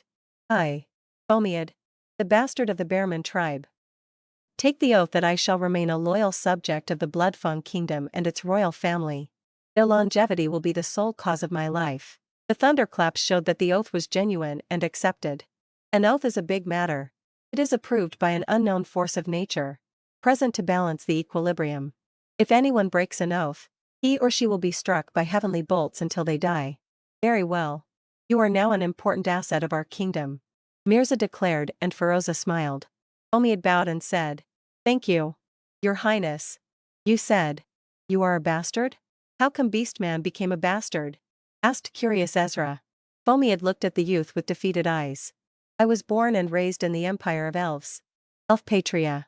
Because of the blessings of Mother Tree, I received a 5th grade spirit at birth and fast growth. But being a beastman, I was not accepted in their society, leaving me no choice other than going somewhere else. That's how I met Milo Jomj of Tribban. Ezra's eyebrows twitched. What is Mother Tree? He asked in curiosity. The young prince is unaware? Asked Fomiad in astonishment. No. Never heard or read about it. He replied.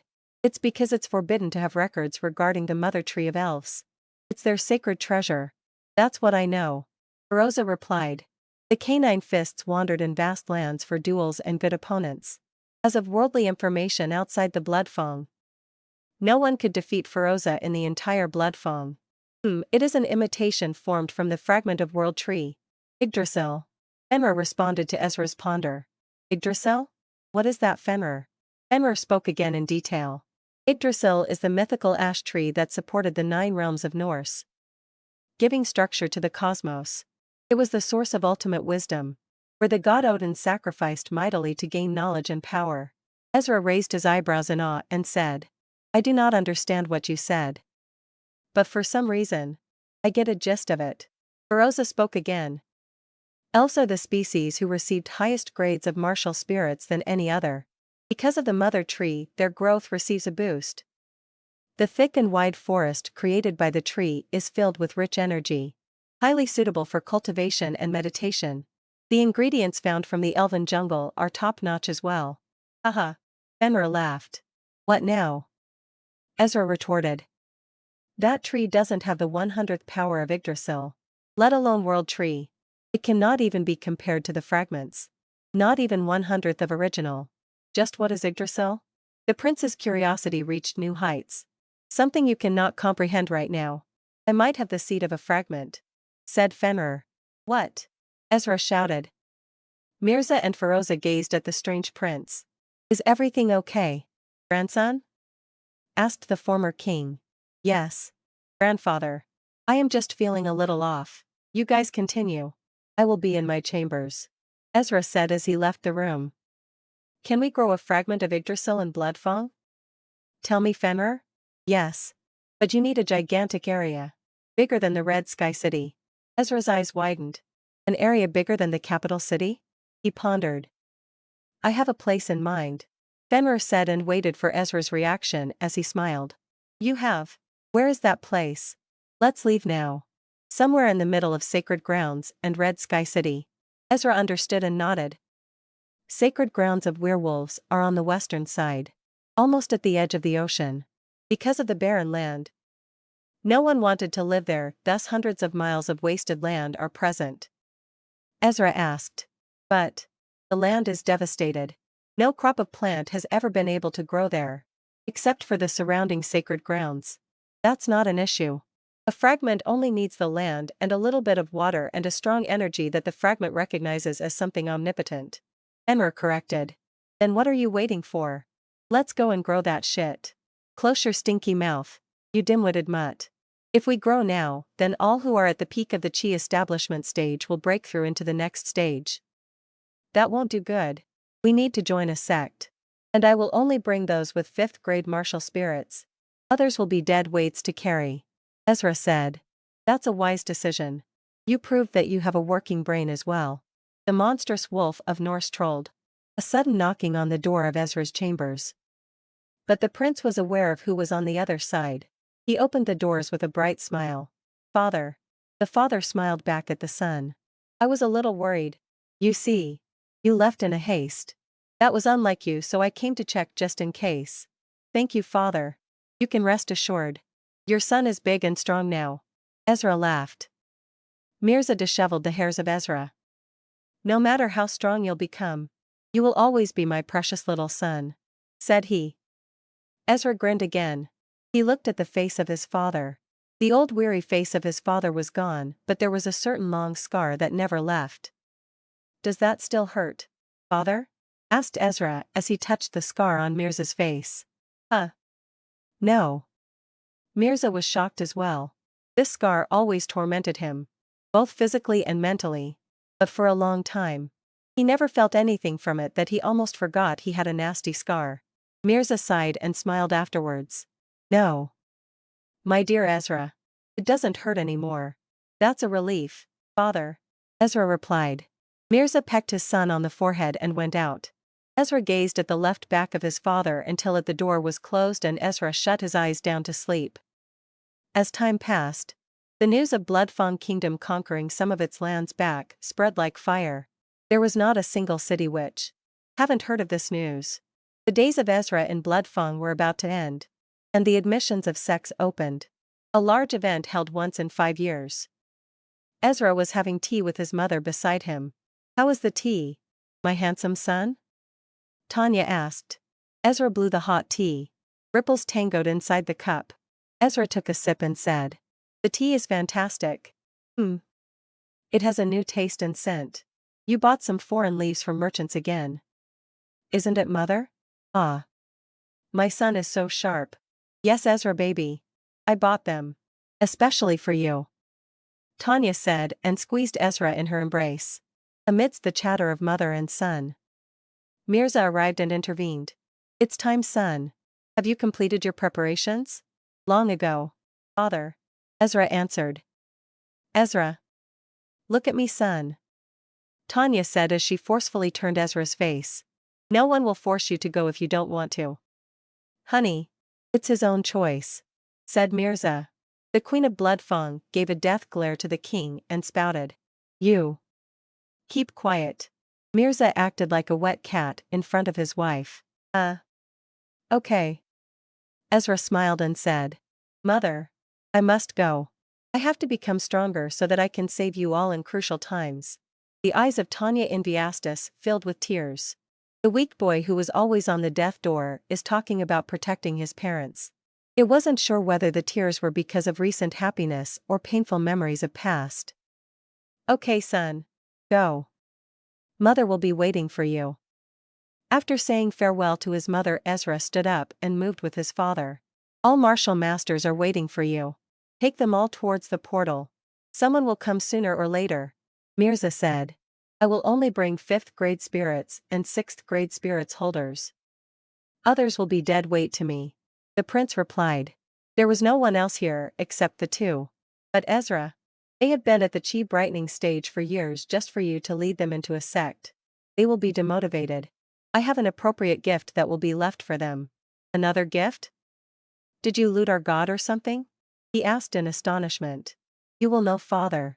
Let me tell you this. This time the gift is beyond your imagination. Even if you put all legendary weapons of this continent on one side, they will pale in comparison," Ezra said and smirked as he moved forward. Mirza was stunned. He kept glancing at Ezra. His mind was perplexed. His son, who never lied about anything, said something huge. But what could be that has the worth to pale all legendary armaments? That's what he was pondering. All the martial masters possessing 5th and 6th grade spirits arrived before Ezra. There were 381 5th grade spirits and 3 who possessed a 6th grade. 12 of them died in battle. Yes. The total number of those who received 5th grade spirit was 393, but 12 couldn't survive the cruel battle. "Where is the portal, father?" asked Ezra. "We have to go to the capital city of the recently perished kingdom. Mizmor City." "All right." Mizmor was the capital of Tribun and became the hub of businesses and merchandise in southern areas. The time went by and slowly. The martial masters from Bloodfang moved towards the portal. It was the portal that can teleport a large group to another place. A buzzing noise came out and the portal made a gigantic rectangular shape, out of which a female came out. A middle-aged female she was. But her features were out of her youth. "She is beautiful," said Ezra inside his heart. "Lay her," suggested Fenrir. "I will think about that," Prince said as he smirked. Fenrir continued. "There is nothing like eating fruit when it is just ripe. Ripeness brings out the best flavor, texture, and even an appetizing smell. Eat that same fruit a week before it is ripe, and one will get a completely different experience. The ripeness of fruit influences the choice of which fruit we pick at markets. However, once fruits are ripe, they tend to spoil quickly. The human female that came was at the peak of her beauty. Any more delay and her taste will decay." Listening to the wicked talks of the wolf, Ezra's grin only widened. The lady spoke in an appealing manner. "I am Bipasha, from Guardians of Continent. As per ancestral rituals, our clan will hold the admission process of sex. I am Feroza Zephyr, from Bloodfang, here to send our youths." "Bloodfang? Isn't this the territory of Trigon Kingdom?" she asked in shock. Feroza shook his head. "It was, but not anymore. It's under the rulership of its true owners." So the news was true. "I thought it was rumor," she said to herself. Wait. She remembered something as she looked at Feroza. "Are you Canine Fists?" "Oh? I didn't know I am that famous." Feroza chuckled. The lady was astounded. "Our information network is absolute. We heard that Canine Fists died. I must discuss this with elders." She changed her gaze from Feroza and looked at the youngsters and said, "Hurry up and enter the portal. Do not be panicked. You will be dizzy for a while, but that's all. You all will be placed together on the other side." Mirza was not with them. At that moment, he was somewhere else doing another job. The one who came with Ezra and others was only Feroza Zephyr. Mirza Zephyr held a strange seed in his hand. One that glows radiant colors. He gazed at it in awe and planted it on the barren lands. Somewhere in the middle, Ezra unleashed his spirit. And Wolf howled like a majestic being. The fire burnt like hell and rained on the seed, pouring the power. The seed acknowledged it rather quickly. Maybe because it was near the sacred grounds. The ground vibrated and it shook the entire kingdom. The vibration also reached the city of Mizmor. The lady flinched as well. Meanwhile, Ezra's eyes widened. Father sowed it already? His eyes changed at the female as he pondered. This lady? No. The martial masters. Ezra yelled at 384 martial masters. Hurry up and cross the portal. Now. Every martial master dashed when Ezra gave an order. Hey! Not fast, your nose will bleed. No one listened to her. She looked at Ezra. Who is that stupid man? Mirza stared at the trembling land. All of a sudden, the land exploded. Mirza dashed away. And thick branches emerged from the ground and entangled Mirza. One swing and branches were cut apart. No matter what Mirza did, the branches kept coming. Master. He heard a strange voice. Impossible to determine who spoke it. It was not similar to that of a man nor a woman. Who is this? Mirza yelled. You fed me. Master. I am the fragment of Yggdrasil. The voice said. Mirza's eyes widened. He remembered the words of his son and about Yggdrasil. Ezra calmed down and let the branches engulf him. Ezra opened his eyes. It was pitch black. A small slot of lightning tingled at a side. The king squeezed his eyes to see the better of it. Master. I will prosper the land that belongs to you. You inherit the blood of someone. Yggdrasil acknowledged and gave its seed as a reward. I am that seed and I must provide the best to you. Mirza quietly listened to what was said to him. Master. How do you want me to devise your kingdom? The tree said. Mirza already has the idea of how to do it. Most were told by Ezra, who was informed by Fenrir. Mirza gave the instructions as you wish, master. I will show my full body now. As the voice ended, a gigantic tree raised from the barren land. Its width was 3 times larger than Red Sky City, and its height pierced the clouds and reached the sky. Myriad trees started to grow. Within a matter of few minutes, the barren land turned into a gigantic forest. This was not at all. The effect of fragment reached everywhere within the boundaries of Bloodfang. Flowers started to blossom in the city of Mizmor. The paths turned into boulevards. The sudden change frightened everyone except Feroza and Ezra. The lady used her mana to face the danger. Don't waste it. You won't be affected. Just do what you are here for, said Feroza. What? Can't you these changings? This is a sump. A wave of energy erupted. So large that every pore of the body was overflowing with energy. Pasha felt an unimaginable amount of energy. The surroundings suddenly decorated themselves with an alluring cluster of vines and flowers. What is this? She couldn't bear the shock and inquired. It's nothing for you to worry about. Take these lads and make them attend the examination, Feroza said indifferently. Such powerful energy. My body is exploding with mana. If I meditate here, the speed of growth will be multiplied by several folds. She pondered. Shall we go, Miss Bipasha? Asked Ezra. She squinted her eyes and gritted her teeth. The lady wanted to stay more to learn the unknown secrets of this kingdom, but it is impossible for her at this moment. Yes, she said. As they were near the portal, Feroza spoke to his grandson. Ezra, one thing I must tell you. The prince looked back and made an inquiring expression. Do not spare Brownmane if you find them during examination. Ezra smiled. That's something you shouldn't tell me, grandfather. Because I am not going to be a nice guy anymore. Rest assured. You will receive the news about the evil deeds of a man known as atrocious werewolf prince soon. He is the prince of Bloodfang. Wasn't he crippled with a curse by Brownmane with no martial spirit? What is happening? Our information network needs changing. Bipasha pondered. The martial masters who were at the peak of the chi brightening stage for years made a breakthrough. Some breakthrough twice. No one was aware of what was happening. They just felt the abrupt increase of energy in the land, and every wise sat down to meditate and cultivate. The lands became fertile. The air turned into a refreshing breeze. And the houses and roads were flowing with fragrances of myriad kinds. This is a blessing. The god bestowed his blessing after our victory. An old man said. Yes. You are right. Let's pray to God Fenrisulfur. Another said. And that was how the fragment of Yggdrasil was placed inside the territories of Bloodfang Kingdom. The evolution which will produce monsters who will change the history of the lower realms Atra. After parting ways with Feroza, Ezra entered the portal. The blinding rays made him close his eyes. He remembered the time when Fenrir summoned him inside the Timberland. He opened his eyes and found himself in the strange hall.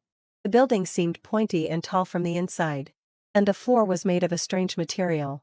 Ezra turned his gaze and found all of his companions in the same hall.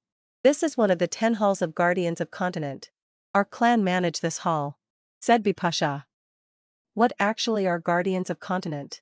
Asked Zulfi Dimitri. Bipasha started to move towards the door as she spoke. Follow me. I will explain along the walk. The rest looked at Ezra and he nodded and walked first, leading the fighters behind him. The female saw that and couldn't resist to spout, are you his slaves or what? Have your own respect and self-awareness, or you will die as his meat shields. We will gladly die such death. Zulfi replied, shocking her even more. Humph. Bipasha scoffed in disgust and moved forward. You didn't answer his question, Miss Bipasha. Ezra spoke this time. Bipasha didn't look behind and started to speak. This continent is divided into 2 since ancient times. 2/5 belong to sovereignty and 3/5 is under the laws of sex. No power has the right to cross the partition and invade the other side.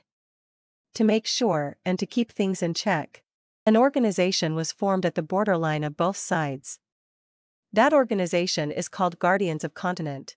Apart from that, we have the right to enter both sides' territories and to intervene in any uninvited event if it has the power to influence the equilibrium of the continent. This entrance exam is for those who are not from the sex side but still willing to join them. So we had to provide a platform. Does that mean those from the sex will not participate in this exam? Asked Ezra. Correct.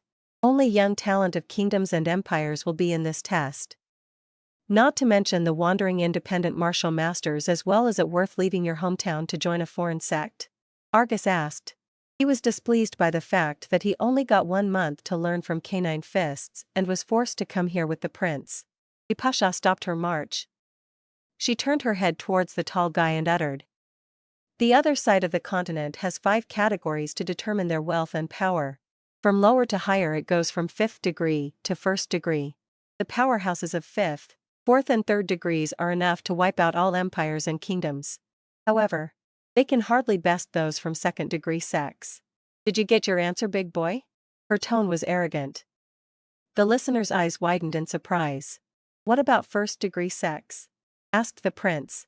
Bipasha chuckled as if she was waiting for him to ask this. There are only 7 1st degree sects, and if the entire forces of this continent merge to go against those 7, they will only suffer tremendous and horrific annihilation, said she. The words of Bipasha sent chills into the bodies of Bloodfang martial masters, their faces forming a grave impression. These expressions are right. You are nothing more than a frog in a well. Do your best and then you will surely be taken by a 4th degree sect or maybe a 3rd degree sect. If you are lucky. The masters became quiet after that and followed the female. The hall was tremendous. Soon they came out. The outside was jammed, and thousands of people were there. Attires of different families, kingdoms and empires could be seen on them. In a certain pavilion within a grand but well-guarded palace, bead curtains swayed with the wind, emitting crisp chink-chink noises. A row of servant girls knelt outside the bead curtains, no one making even the slightest noise. A table was set inside the pavilion, and 2 filled cups and a wine bottle were placed on it. The one who had drunk the wine first wore a bright golden cloak. He had a handsome face, brownish hair and beast eyes, while an aura of dignity spread from his body. It was the crown prince of the Brownmane Empire, Benedict Brownmane. In front of Benedict, a similar hand picked up the other cup and took a soundless sip. The opening of the sex admissions approaches. When will you be leaving? Asked Benedict. The young man in front of him lifted his head and looked at the person before him. He was a young man in red.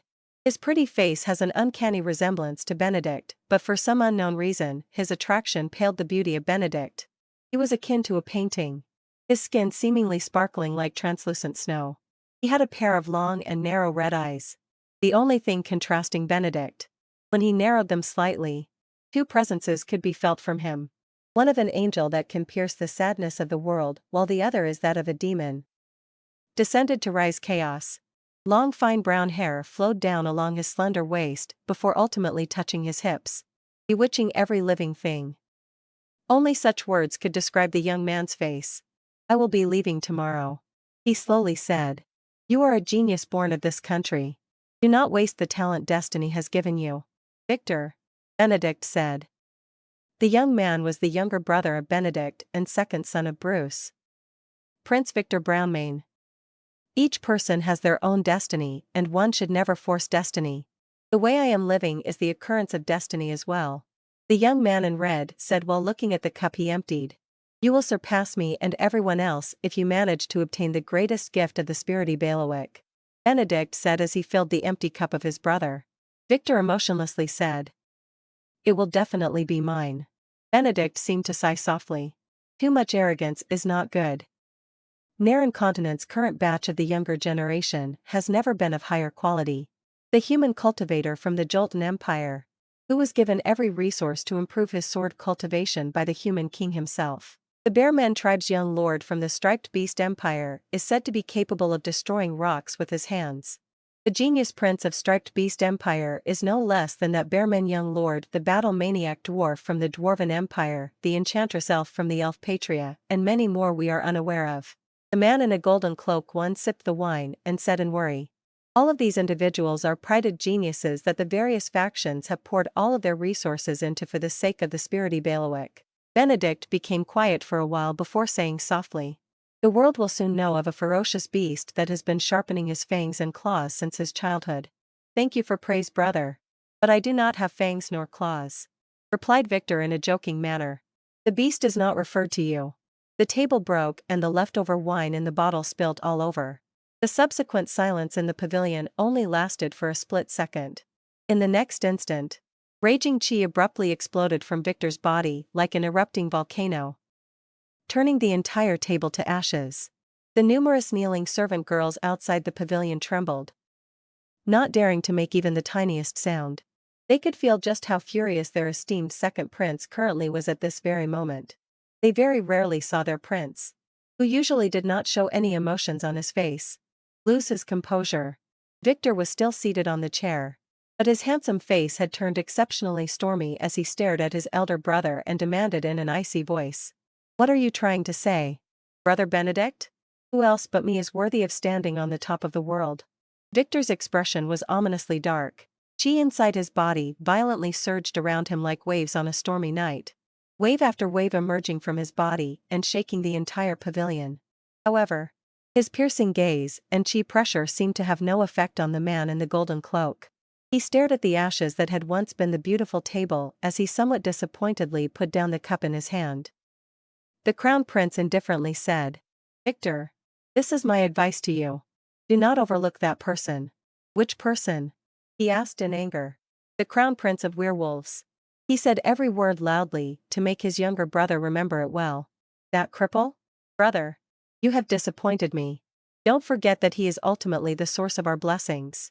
From a certain point of view, he is the one who made us. But since we managed to take the initiative, it will be best to maintain vigilance at all times." Victor chuckled. "Don't lump me together with yourself, brother. You are the one who stole his spirit, not me. I am a genius born with a perfect body and a 6th-grade spirit. Well, you have to be careful though. That's if you don't want it to be taken back in the end." The words hit like arrows. Fire burned in Benedict's eyes as he retorted, "I am far ahead for that man to do anything to me." Victor continued, "Listen, brother. I've told you this more than once. Stop it with the belief that we stole his spirit. We were merely retrieving what belongs to us." The young man in a golden cloak shot him a calm look as he responded, "The crippled prince you speak of has quelled Warborn Kingdom and Tribban Kingdom a month ago. Even the numerous martial masters and resources I secretly invested as support ultimately lost. Moreover, that so-called crippled prince personally led the army in the conquest of cities." Victor let out an icy chuckle. "From the information I've obtained, That crippled prince only has the strength of the second stage of the chi brightening stage and had relied on the power of a weak strategy to avoid direct confrontation. You and I should clearly understand that there will definitely be consequences if he only has brains to use. Such power cannot be used without martial prowess. Therefore, that crippled werewolf probably had no choice but to resort to such a measure. Who knows whether he suffered injuries in the war and died? As for conquering Warborn and Tribon, the corners of Victor's mouth lifted in a mocking manner as he continued. A battle between ants does not enter my eyes. Hearing the boastful words of his brother, the crown prince frowned slightly. Dear little brother, there will eventually come a day when you will lose because of your pride and arrogance. Victor calmly said. Because I have that right. The young man in a golden cloak slowly shook her head, his interest waning. He had already warned his brother.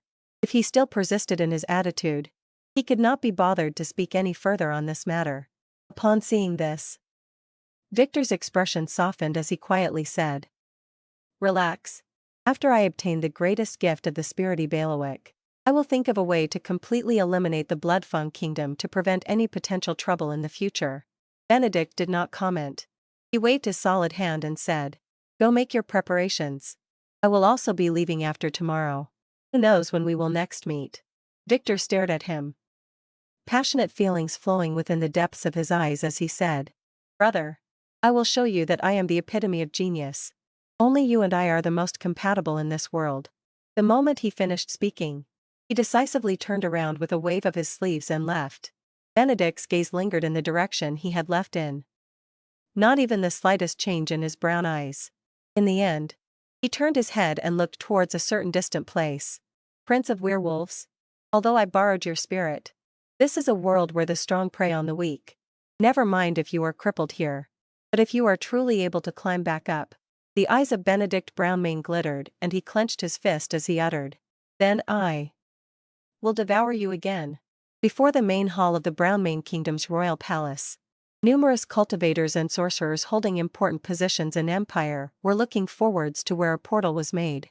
An old man came outside and greeted the people standing. Shall we go, Prince Victor? He asked. Yes, he said and moved to enter the portal.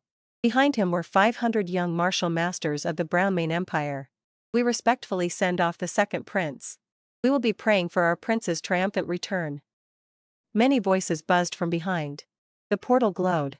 He ignored the crowd that had come to send him off and instead cast his gaze towards a certain man standing at the doors of the palace. Brother Benedict, I will prove to you who exactly is the true beast. I will surpass you. He mumbled and withdrew his gaze moments later. Without any further hesitation, he disappeared into the rectangular portal under the watching gazes of the crowd. From the training hall, a figure walked out from within. As he approached, one would discover that it was a young man in powder blue clothes. His face was young, with some scars of gashes. On his back was a plain-looking white sword that had a sharp tip. A faint but astonishing energy spread from it. Wherever he passed, the rocks on the ground would silently split apart. The interior of the cut pieces smooth as a mirror. He raised his head as the eyes of the man seemingly cast towards the distance. Spirity bailiwick.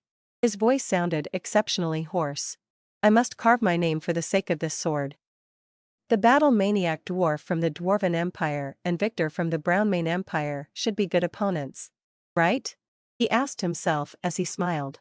The white sword on his back trembled slightly as if itching to get it on with the other elites of the same generation. A deafening roar echoed within the jungle. The entire surroundings watched as an enormous winged beast flapped its titanic wings and eventually fell onto the ground. A young bulky man was seated on its back. He had a head full of short curly hair and eyes filled with nothingness. An overall sadistic appearance. Your Majesty, we can finally go out and play. The man stroked his head and looked at another individual.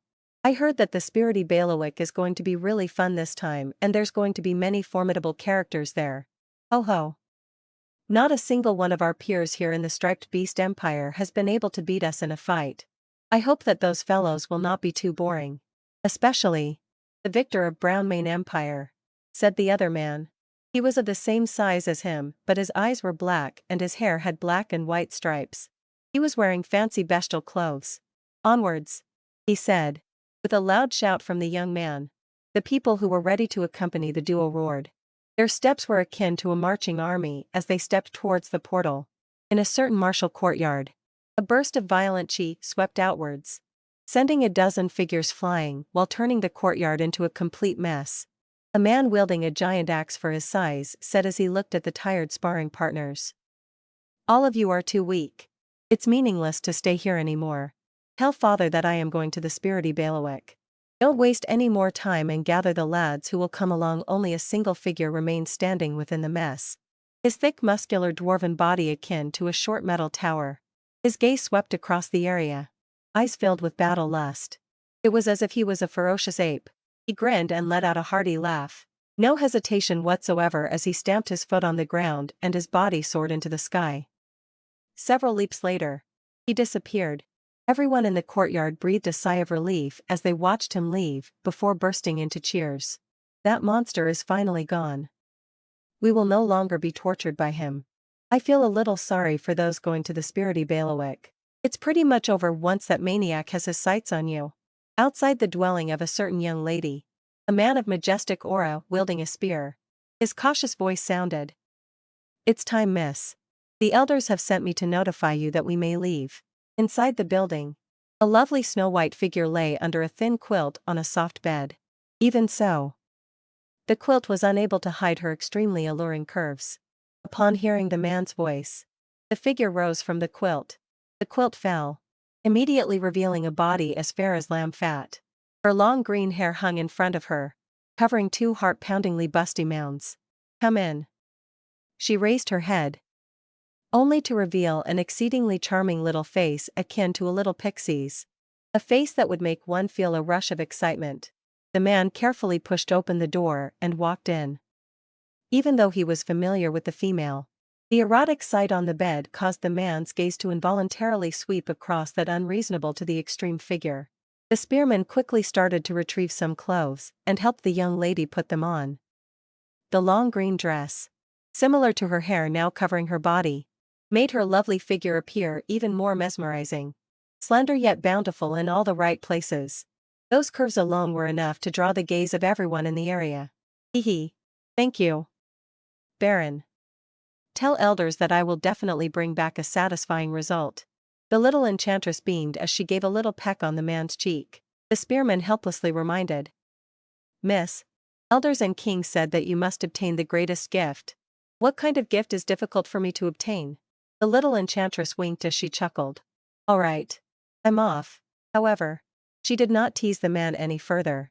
With a wave of her hand, after images of her figure rapidly appeared and disappeared, disappearing into the distance several breaths later. The servant girl could not help but praise as she watched her lady's phantom-like movement spells. Milady's magic spells definitely stand at the peak of those from the same generation in the Naren continent.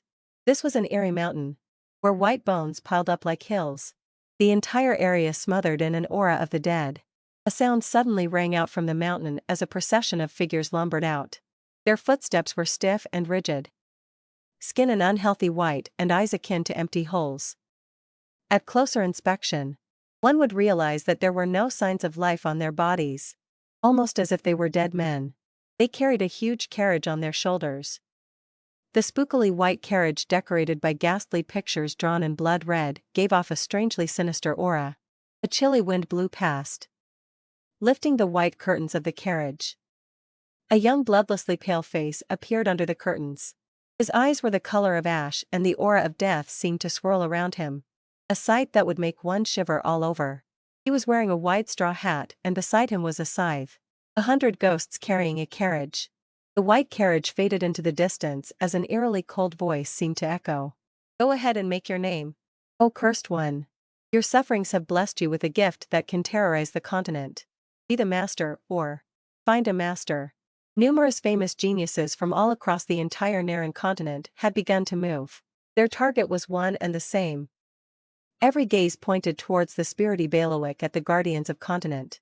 As a result, countless gazes from the entire Naren continent converged on this place. Everyone wanted to know how amazing it would be when the numerous prided geniuses and elites of the younger generation will clash. The spirity bailiwick had already become the focus of the entire continent.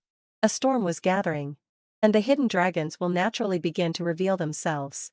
But little do they know that the existence of a single person will upset them all. Set a camp for your people somewhere here. I will guide you to the spirity city tomorrow for registration, the Pasha said before leaving the group of Bloodfang Kingdom. The martial masters wandered for a while and eventually found a big enough vacant spot to set their camp. They prepared many things for this journey, and tents were one of them. Ezra Zephyr was given a separate tent to stay in, while others shared the space. The prince sat inside his small tent and sighed. The two cubs yawned and curved beside him. Ezra smiled and gently rubbed their heads. And soon both cute cubs fell asleep. No one can imagine by looking at them how ferocious their true form is. He looked at the roof of the tent and called his partner. Fenrir. Yes. Boy? The monstrous wolf answered. We are getting closer to our goals. Right? A tiniest bit, but yes. You are such a mood killer. Well, that's who I am. Ezra chuckled and stayed quiet for quite a while prior to saying, do you have a skill in your mind for me? There will be dangers from this point on. There were dangers before this point as well. But you overcame them. Don't think highly of these failures of the lower realm. Just stay cautious and cunning all the time. The wolf said indifferently. Your words sometimes make me wonder how dangerous the upper realm is for you to not consider the lower realm worth anything. You will know, boy. You will know. Haha, still not spilling the beans. Ezra laughed again. Fenrir stayed silent and Ezra closed his eyes to enjoy some slumber. Boy. Fenrir spoke. Ezra clicked his tongue. Fuck. Let me sleep, stupid dog. All right then.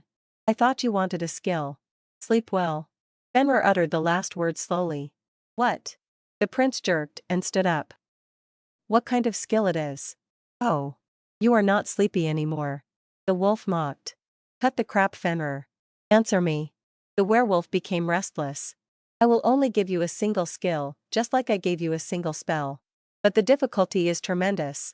I'm not sure whether you will achieve the mastery of it or will end up losing your mind. Fenrir was direct with his words. Ezra squinted his eyes. What tier this skill is? A skill cannot be ranked. It's about mastery of it. Every skill has its own height. Leave this and listen carefully. Fenrir said. His tone was grave. Are you sure you want this? I didn't lie when I said you might lose your sanity. Do you have any other skill as an alternative option? Prince questioned. Fenrir didn't answer. To which? Ezra said. I will do it. The giant wolf of Norse shared a scroll within the consciousness of Ezra. The prince gazed at the scroll. It was like a lightless piece of a written document. The prince touched the scroll and it was absorbed into his mind. Wheel of emotions. He murmured. The details of skill resounded in his mind. This is a cluster of 9 skills. You'll learn one skill when you completely control your one emotion. Once you control the basic 8 emotions, then you will unleash the complete 9th skill. Fenrir described. Such an astonishing thing it is. It has such details about a living being's 8 basic emotions, and how the other emotions are born from them in a wheel-like structure. Joy. Excitement. Fear. Surprise. Sadness. Disgust. Anger and anticipation. The basic 8 emotions of living. Joy evolves into ecstasy. Excitement into admiration. Fear into terror. Surprise into amazement. Sadness into grief. Disgust into loathing. Anger into rage and anticipation into vigilance. A variety of feelings such as shame, shyness and guilt are actually born from the 8. If we move the wheel of 8 emotions, it creates more emotions. Joy and trust can create love. Trust and fear will form submission. Fear and surprise make anxiety. Surprise and sadness give birth to disapproval. Sadness and disgust develop remorse. Disgust and anger build contempt. Anger and anticipation raise aggressiveness. Anticipation and joy manufacture optimism.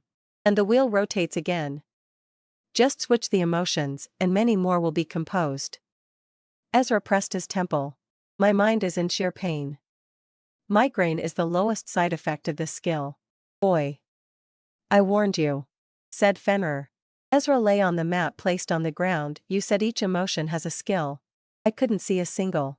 You haven't controlled any yet. You will only be enlightened when your emotion reaches the peak and you stay calm. Keeping the emotion at bay. Only then. The skill will recognize you as worthy. With the words of Fenrir, Ezra's eyelids dropped. He exhausted his mind in a mere span of minutes, and he fell asleep. The night ended with masses and sleep, while some weren't able to shut their eye because of the excitement of the upcoming endeavor. Vipasha came into the campsite. She gazed at the Bloodfang masters. "Where is your prince?" she asked. "His Majesty is sleeping?" answered Zulfi. The lady frowned his eyebrows.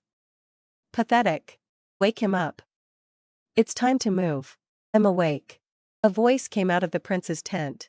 Ezra came out from his tent, fresh and energetic. "Please lead the way, Miss Bipasha." The matron came close to the prince and picked up something from her pouch. A card it was. Ezra received a card and looked at it. "What's the backstory of this card?" he questioned. "It's an auction invitation card. Each hall has its own auction. Our Ukuli clan manage this auction, and every leader from the sovereignty will get one. The importance of the card varies from kingdom to kingdom. The one in your hand is an ordinary card. There are some VIP ones, but little Bloodfang doesn't deserve it." Her words were cruel. The expressions of Ezra were visible. The others were enraged as well, but they stayed silent as they looked at their prince. "I understand. Thank you for inviting me," said the prince. Vipasha's behavior towards Bloodfang was bad since the beginning, and since she felt some strange things in Bloodfang, it became worse. She reported everything to her elders and they ordered her to stay with Bloodfang and suck out as much information as she could. "The auction will be held at 4th Junction in 1 hour. If you are late for 1 minute you won't be able to enter," Vipasha said as she left the group. Ezra gazed at her back. He understood that she gave the card late intentionally. His gaze fell from her back to her butt. He smiled and murmured, "Well, let's bear it for a little longer." Ezra turned his sight towards his subjects. "Have any of you ever been to an auction?" he asked. The Prince of Werewolves never participated in or seen any auction. Bloodfang was surrounded by enemies and only chosen merchants were allowed to visit them. The prince never had any chance to join an auction. "I have, Your Majesty," a youngster said as he bowed. Ezra looked at him and smiled. It was a familiar face. "There Gale Arms. I participated in a few auctions before. With the fake identity of course," said There. "You will come with me to the auction." "As you desire, Your Majesty," the man of the Gaelarm family uttered after he knelt. Territories of Guardians of Continents sat in the central region of the Naren continent and had the 10 cities managed by 10 big clans. The city where he was is called Ukuli City, and was managed by the Ukuli clan. The city was pretty famous even in the entire Naren continent. Not only because it was built in a favorable location, but more so due to the powerhouse faction it represented. The power of the Ukuli clan was no weaker than the great clans, sects and empires on the continent. Over the years, Ukuli City had borrowed the reputation of the second greatest hall in Guardians of Continent to continuously strengthen itself. Now, if based on just scale alone, not many cities could match it even in the entire continent. Only the top 7 sects can be its adversaries. What a magnificent city. Ezra Zephyr could not help but sigh in admiration when the duo walked into the city and gazed upon the scenery within. Red Sky City was like a child when compared to this place. Spacious street after street where people came and go. It was a racket of activity. An enormous spirit imprints boundary descended from the sky, protecting the entire city in its embrace. It is likely that only a spiritual transformation stage cultivator or a 9th circled sorcerer will be able to break this imprint boundary, mumbled Ezra to himself as he gazed upon the gigantic boundary of runes, feeling the power contained within. Note: imprints equals runes. An imprint boundary of this level would likely consume an incredible amount of spirit crystals just for daily operation alone. This was why it was usually on warning mode, and would only reveal its fangs when an invasion occurred. Ur said to Ezra. According to Ur's estimates, constructing a spirit imprint boundary of this scale would require at the very minimum a master proficient in grade 5 spirit imprints. It was hard to imagine how much the services of such a master would cost. The fact that Ukuli City had managed to stand tall in the central region of the continent for so many years was a testament to its solid foundations. The duo didn't waste any time and went straight for the auction. At this current time, several geniuses from all over were flooding into the room. It was obvious that many were interested in the auction tonight. After all, the spirity bailiwick was about to open, and everyone wanted to make themselves as strong as possible. Obtaining a powerful armament or skill or spell would certainly be hugely beneficial to them. Bloodfang Kingdom's reputation was clearly much lesser than the rest, hence, the group of two acquired a normal seat for themselves. It was until Ezra whispered something into their ear and the latter ran towards the auctioneer. The people were still in a hustle, so no one paid any heed to him talking with the auctioneer. And at the next moment, a butler came and brought the duo into a VIP room. The room had a view looking down from above, the transparent glass allowing them to clearly see the entire place and the auction stage. The other VIP rooms are likely occupied by the super geniuses of our Naren continent. Thur smiled craftily at Prince Ezra as he continued. Second Prince of Brownmane Empire may even be amongst them. The hand holding Ezra's cup trembled slightly, but he did not reply. The expression in his eyes, however, turned a little graver. He knew that Thur's words were likely true. Ezra took a small sip of the tea in his cup as its fiery taste entered his mouth. He had the faint premonition that his meeting with Victor Brownmane was not far off. He may not be the one who stole my spirit, but I have heard that he is even more of a genius than Benedict. Ezra said. That's what I heard as well, replied Thur. Ezra gave a hated smirk and uttered, "You've been having a pretty good life." While Ezra was lost in thought, the sound of a gong suddenly reverberated throughout the auction area. The noise quickly died down as excited gaze after gaze focused on the stage. The stage lit up and an elderly figure walked out.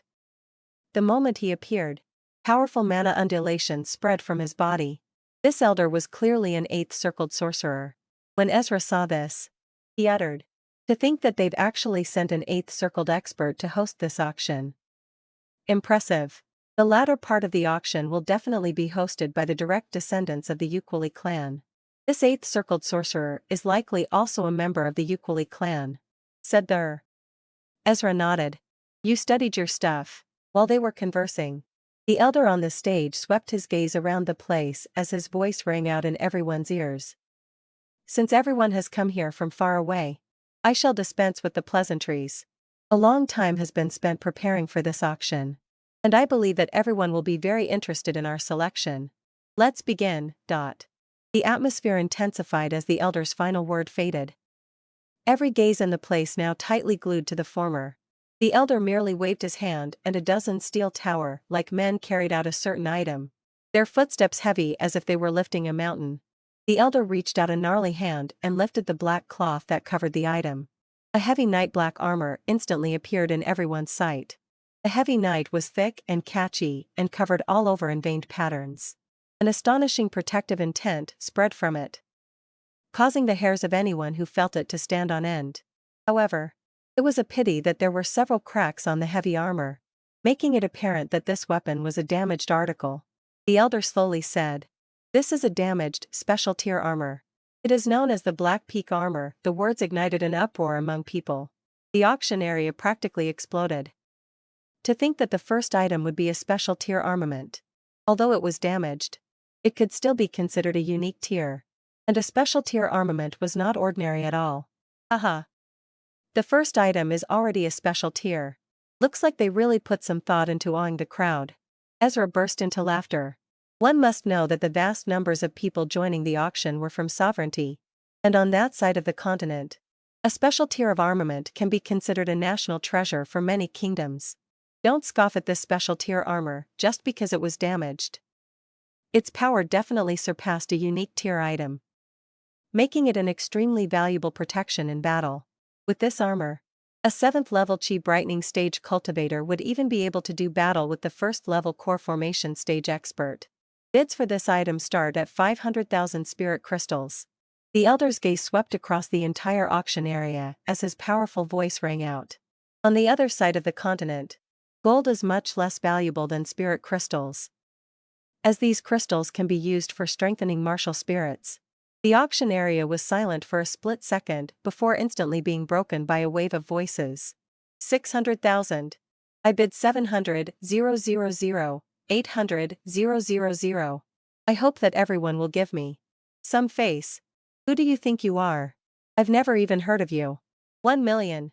In the short span of a dozen minutes, The Black Peak armor's price had reached a whopping bid of 1.5 million. Ezra's grin widened. He didn't participate in it and calmly watched the scenario. After the bid reached 1.5 million, fewer and fewer people were able to participate.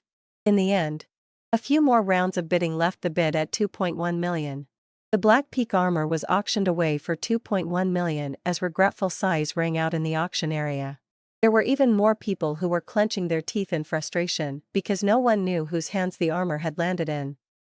Although the majority of the crowd was rather regretful, the atmosphere in the auction area had become pretty lively, and countless burning gazes quickly turned to the stage again. The first item was already so valuable. Looks like the quality of the goods this time was indeed going to be pretty high. The only question was whether even better things would appear later on. Hence, the auction continued under the countless expectant gazes. Unstoppable as wildfire, item after item continuously appeared on the auction stage. Although none of them could match the Black Peak armor, every item was still considerably rare. Hence, the atmosphere of the auction remained extremely exciting. At this current moment, the Elder was once again taking out another item on the auction stage. It was a glass bottle in which a fiery red liquid swam. The viscous liquid was akin to the essence of fire, flames endlessly burning around it. This is the core magma that was extracted from the depths of dragon depths. If it is absorbed by someone who has a fire-type martial spirit, it will be able to raise the quality of its martial spirit's spiritual energy. These words shook the auction area once again, burning desire instantly rising in the eyes of countless individuals. The previous items, including the Black Peak armor, were ultimately external aids. This magma core, on the other hand, was able to raise the quality of spiritual energy of a martial spirit. If absorbed, a fire-based chi or mana will get a boost in the element. Such an increase in power was definitely not insubstantial. Never imagined that they would even have such a thing. Ezra could not help and look at the latter nodded. The bidding price was 700,000 crystals, but when the Elder was about to announce, the auctioneer lady ran towards him and whispered, "This core magma is sold." What? But the bidding just started. Who is that bastard? After about a dozen minutes of cussing and disagreement, they finally heard the words they were expecting. Cosmic soul fruit. 200,000 spirit crystals. Ezra's lightly shut eyes opened, his gaze burning with desire as he stared at the stage where the Elder was holding a jade case. A nature-colored fruit lay within the case. This resource had a very particular function. Hence, not many were interested in it, and its starting bid was naturally pretty tame. Few were vying for this item, and the bid only managed to rise to 320,000 after a few rounds. Ezra waited for his opportunity. When it was about time, he finally opened his mouth. 448,000 spirit crystals. He has to say that loudly to show his standing a bit. The sudden increase of 40% was not trivial at all. Several parties immediately give up, while the remaining two only gave in after raising the bid to 500,000. Ezra indifferently gazed at the fruit and breathed a sigh. "I am literally cheating." The Elder scanned the area as his powerful voice echoed. "Are there any other bids?" Silence covered the auction. However, just as Ezra had relaxed, a soft chuckle was suddenly heard. 600,000. The abrupt arrival of this voice caused whispers to spring up in the auction area. Many were bewildered. Why had the price of a cosmic soul fruit risen to such a level? Ezra's complexion changed slightly, the expression in his eyes sinking a little as he said in a calm voice, 650,000. 700,000.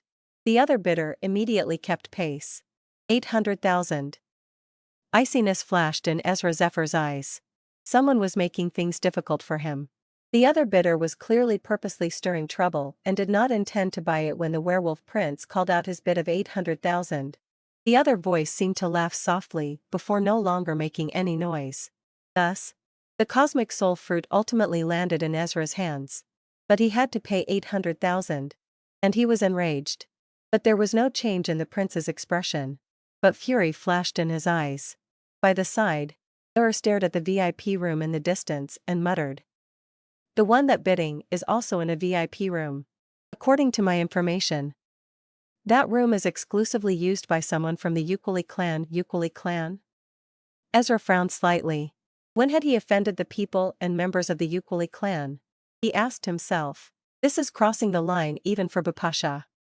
Moreover, given the Ukuli clan's status, he could not possibly lower himself to vie with those of the sovereignty. Theon pondered for a while.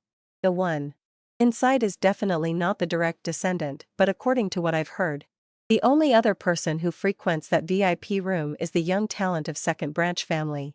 Salam Ukuli. Salam Ukuli. Ezra shook his head. He couldn't recall anyone with that name. Ezra's eyes flickered in thought for a while, eventually returning to calmness.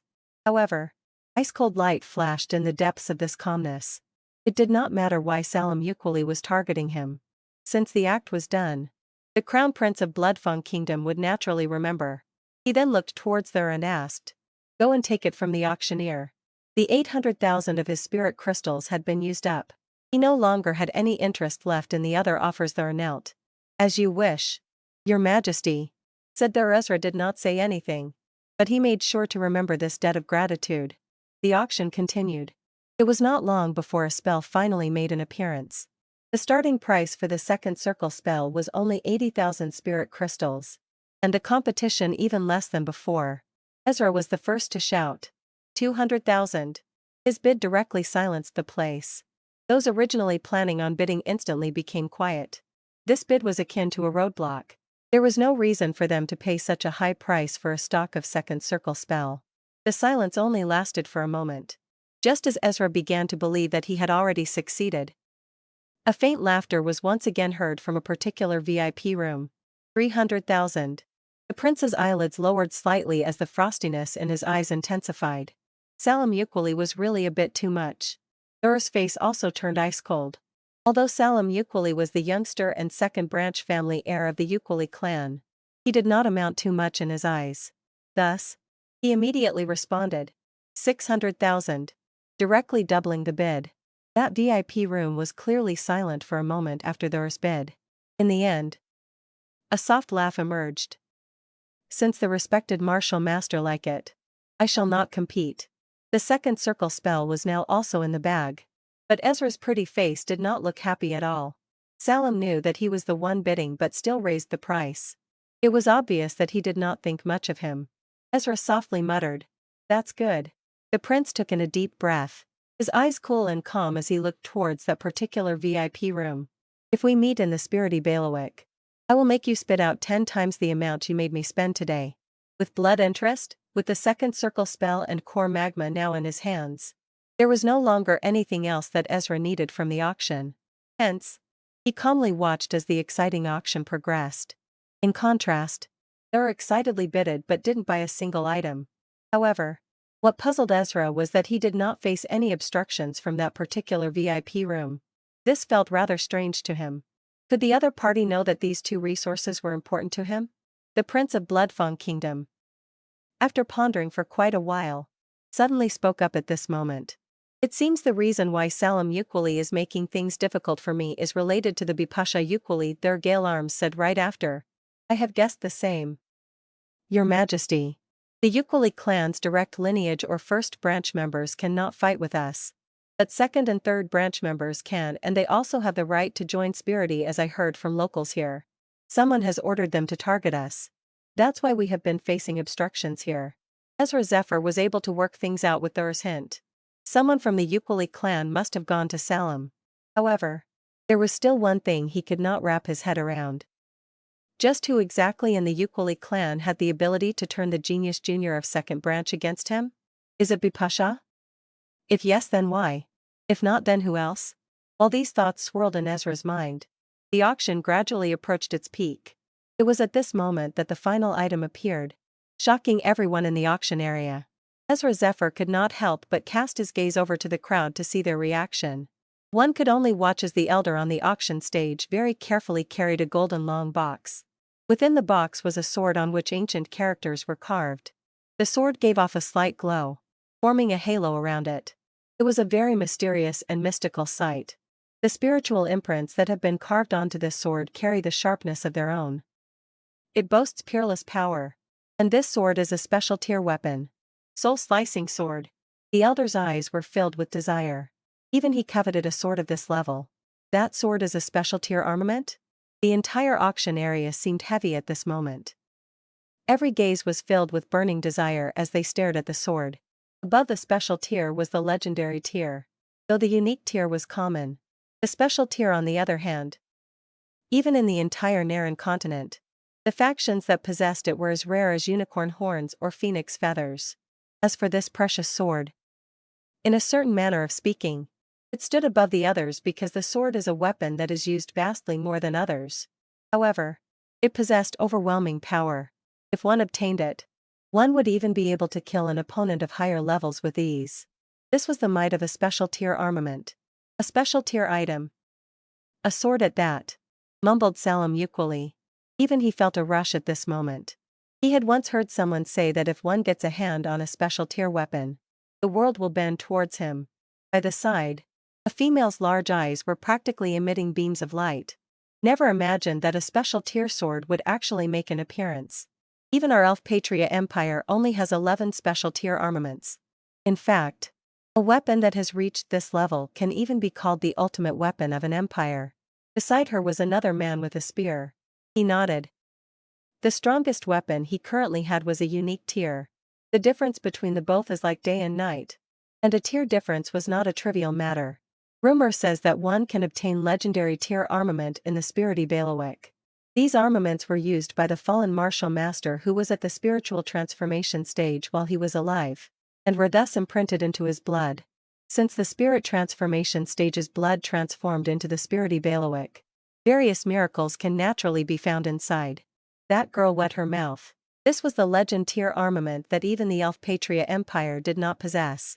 The elven girl's heart surged in excitement when she heard this.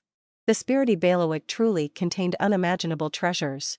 While they conversed, the auction area rapidly reached its boiling point due to the special tier weapon. Shout after shout using all of their lungs continued to resound one after another. 4 million, 4.3 million, 5 million. In a mere few minutes, the price of the special tier sword reached the terrifying sum of 5 million. The elf girl had bidded once in between, but her bid was quickly surpassed by other zealous bidders. This depressed her a little, but she ultimately decided to give up after some thought. The prerequisites to wield the special tier item will be rather demanding. It's not just a matter of being able to practice it once you buy it. She muttered and added, using a sword will also ruin my pretty hands. Ezra had zero intentions of bidding because he was the one selling it. 5 million spirit crystals were practically akin to a year's worth of income for the Bloodfang Kingdom. However, he did need to be a little careful since the sword was going to land in someone else's hands. Anyone who encountered the eventual owner of the Spirity Bailiwick would likely be faced with a huge problem. What if the members of Bloodfang face him? Everyone was fixated on the bidding war. Even those in the VIP rooms, who had been rather silent throughout the auction, had begun to bid. After a bitter and intense struggle, a bid of 7.9 million ultimately ended the contest for the soul-slicing sword. 7.9 million. Ezra sighed as he shook his head.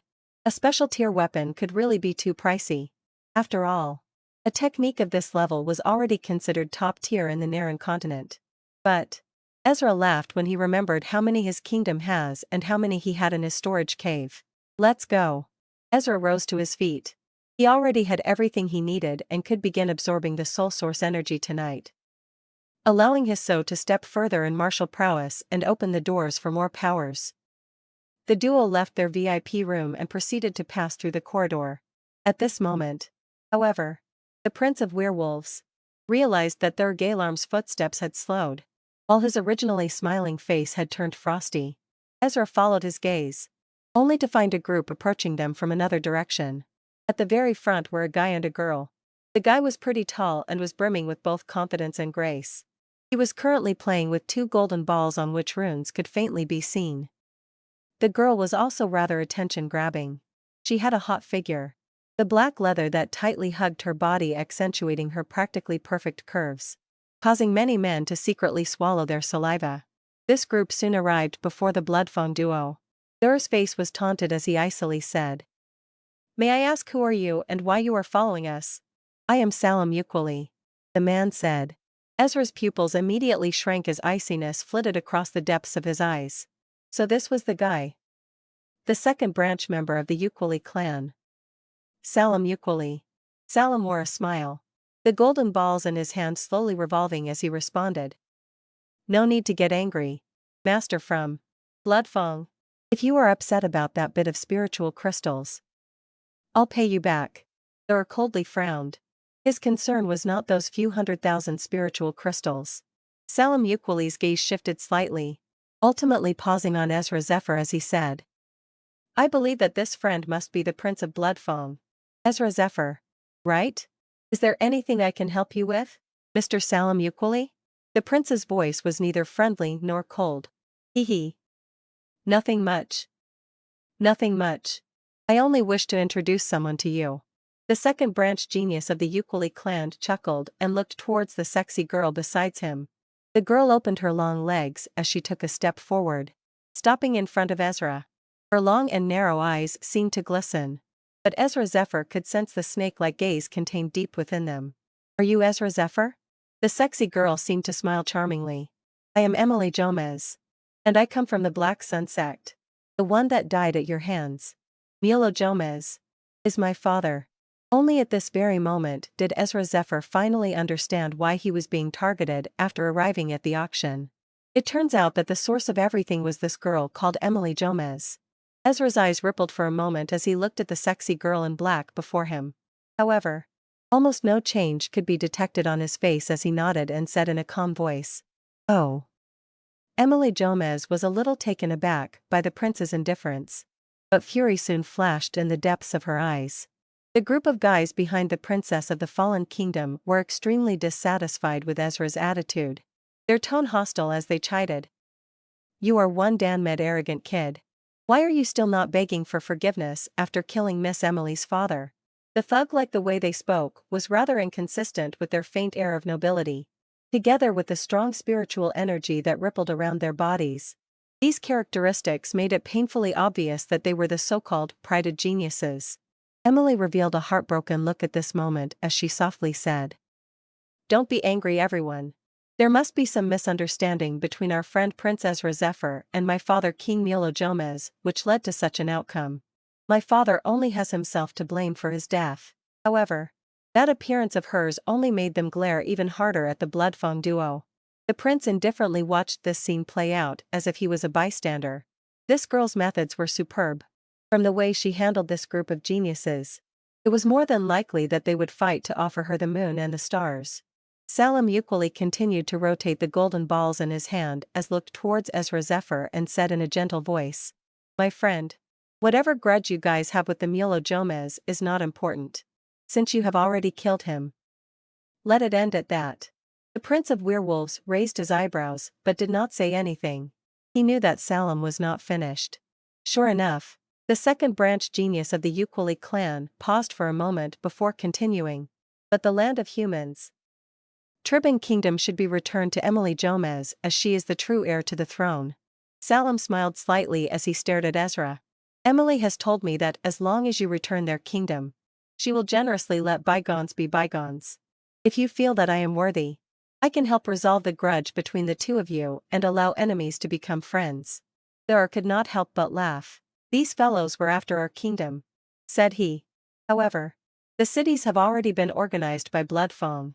Even the people accepted them as their true rulers. They were dreaming if they believed that he would hand it over. Ezra smiled and asked, Is that why you purposely raised the bid earlier? Salam Ukulele was momentarily stunned, but soon responded in an uninterested tone. It's just a few spiritual crystals. I can repay you if you're upset. A slight hint of mockery could be seen from the corners of his mouth, evidently secretly thinking how typical of a prince from a lowly remote kingdom to be so upset over a mere several 100,000 spiritual crystals. No need. There may be a chance for me to get them back in the future. The werewolf prince shook his head, his tone cool and calm. His black attire made him fearsome. Salam may believe that his actions during the auction were just a little lesson for Ezra, but the latter's principle was that every action had a consequence. Simply returning the money was not going to be so easy.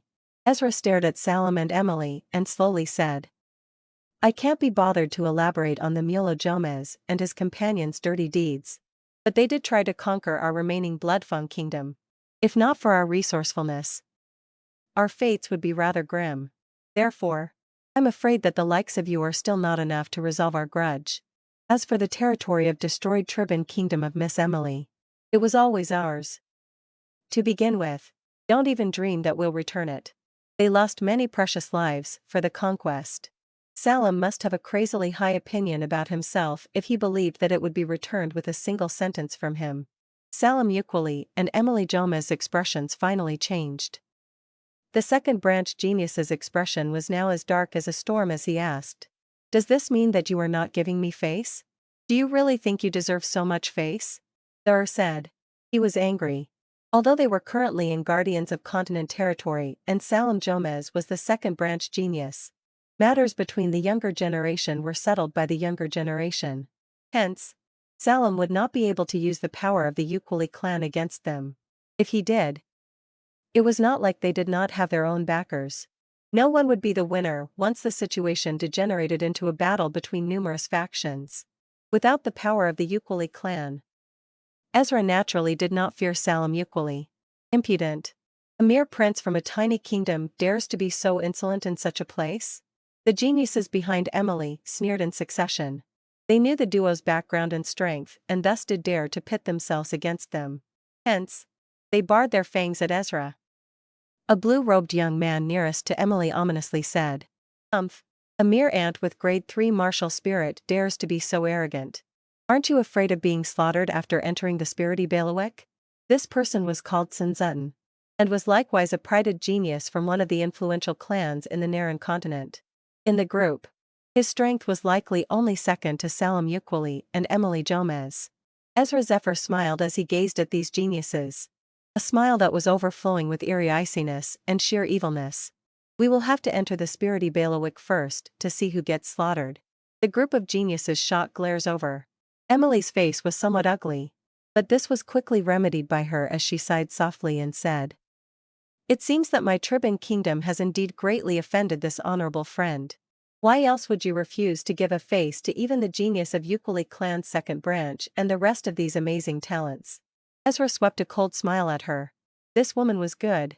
Her seemingly simple words had further deepened the enmity between him and the geniuses beside her. "Woman, you are being rather unreasonable." However, a voice suddenly sounded out from a side at this moment. The crowd looked, only to find that it was the well-dressed Bupasha Ukweli.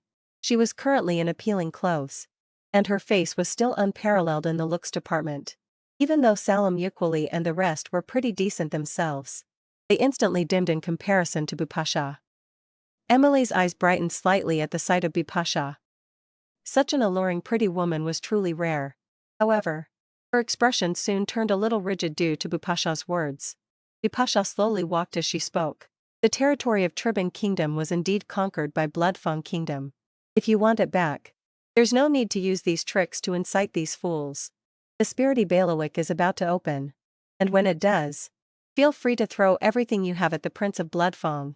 You will be able to take it back if you have the ability. Of course, any action you take will be accompanied by the price.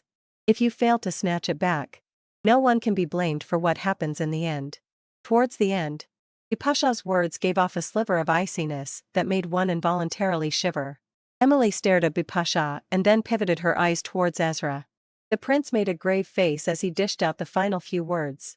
"If you want to play, I will gladly keep you company." The atmosphere became rather silent all of a sudden. Everyone stunned by Ezra's words. He had already made things very clear. Don't dream of the treasure being returned.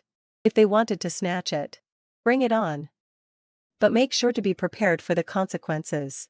Emily's pretty face was a blend of green and white. Over the years, she had used her looks to make every male she met grovel under her skirt. Who could have imagined that she would be exposed by an older female who was even prettier than herself? This truly made her feel humiliated. Salim's expression was also rather ugly. He had not expected that the direct descendant of the first branch would take his stance. Fools? She had said that geniuses like them were fools? Fury surged in his heart. But surprisingly, Salim did not say anything in response. He knew that messing with direct lineage will only end his future endeavors. A second branch member will always remain a second branch member. Anger also festered in the hearts of the other geniuses. But they too did not say anything. However, the gazes that looked towards Ezra grew even more hostile. It was obvious that they had pushed all of their rages onto the Prince of Bloodfang. Joe Zephyr smiled at Bapasha as he gave her a thumbs up in his heart. These words were really too domineering. What were these fellows that had been silenced by a single girl if not fools? Hee. What a domineering young man. While everyone was silent, a charmingly lovely chuckle was suddenly heard. Everyone raised their heads, only to find a young lady wearing a green dress leaning against the wall nearby.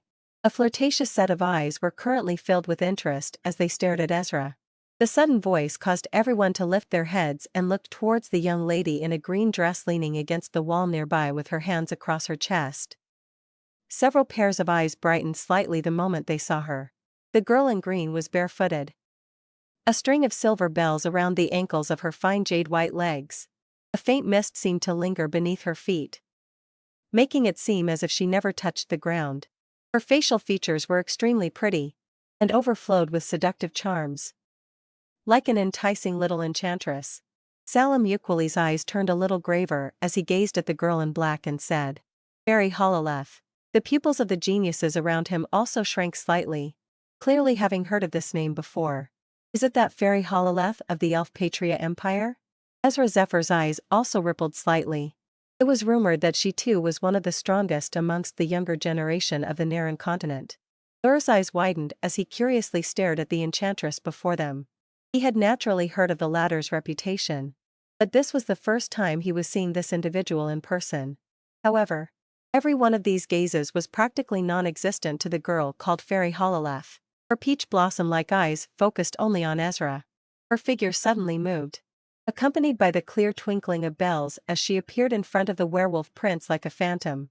So quick, practically everyone present was shocked. None of them had been able to clearly see her movements.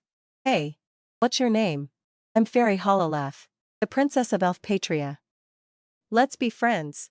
The elven girl in green beamed as she looked at Ezra. The former's limpid eyes filled with curiosity. This person was actually prettier than Bapasha. The thing that drew her interest the most was Ezra's demeanor, especially those eyes that seemed to be both penetrating and empty. When Fairy made her entrance earlier, everyone else had their breaths taken away. He was the only one that seemed to have no reaction at all. The Elf Patria's princess could sense that the Prince of Bloodfang was not pretending, and was truly not interested in the moves of the former. Ezra was also slightly taken aback at the sudden appearance of an elf girl so close to her, but soon regained his wits. "Boy. She is strong. But there is someone who is stronger than her," warned Fenrir. Ezra nodded to him inside his conscious. He already was aware of it. However, Ezra was not interested in dragging the dramatic things and casually answered Fairy. "Ezra Zephyr, Crown Prince of Bloodfang Kingdom." "Ezra Zephyr. Your name is as pretty as mine." "Hee," she said. "My lady, people keep your distance from them. Your caliber is out of their reach." The spearman who was silently watching spoke. Ezra gazed at that man. "Wait. He is the Eric, the martial sorcerer who uses a spear." "What? The infamous close combat sorcerer. It's him?" His reputation was no less than Fairy Hololeth. Ezra ignored the noise and looked towards Salam Yuquali and Emily Jomez and said, "Remember my words. If you want it back, come and snatch it after entering the spirity bailiwick. Such useless and petty tricks are better kept under the table." His tone was light, not even the slightest hint of anger, but it contained a cold authority that no one dared to retort against. He turned around to leave after finishing, leaving behind a group of stunned young men and women. Lur and Bapasha hastily ran after him while Fairy's eyes spun in thought for a moment before also following. Salam's handsome face was somewhat ugly as he watched their leaving figures. The matter today was supposed to have been easily resolved. Ezra should have given him face as the genius second branch lord and returned the Tribban lands to Emily. He was initially debating whether he should make Ezra apologize and make amends to Emily after returning the treasure. Who could have expected that the other party would have no intention of giving him any face? Now, not only did they fail to get the land back, they had even been intimidated quite a bit. By the side, A stormy look flashed in Emily's long and narrow eyes. But she made sure to reveal nothing on her face as she let out a bitter laugh and said, "I've really wasted Second Branch Lord's painstaking efforts. I had thought that this matter could be solved peacefully." Her words only fanned the flames of rage in Salem's heart as he replied in a low voice. Although that person's spirit is weak, he's still too arrogant. So what if your body is strong? If you carelessly allow someone to close in, you will still be killed in a single blow." The other geniuses echoed in agreement. Moreover, iciness flashed in Salem's eyes. "I've remembered that Ezra has a grudge against the royal family of Brownmane Empire. I wonder, will Pasha be able to protect him from Victor Brownmane?" Emily's eyes immediately brightened when she heard this.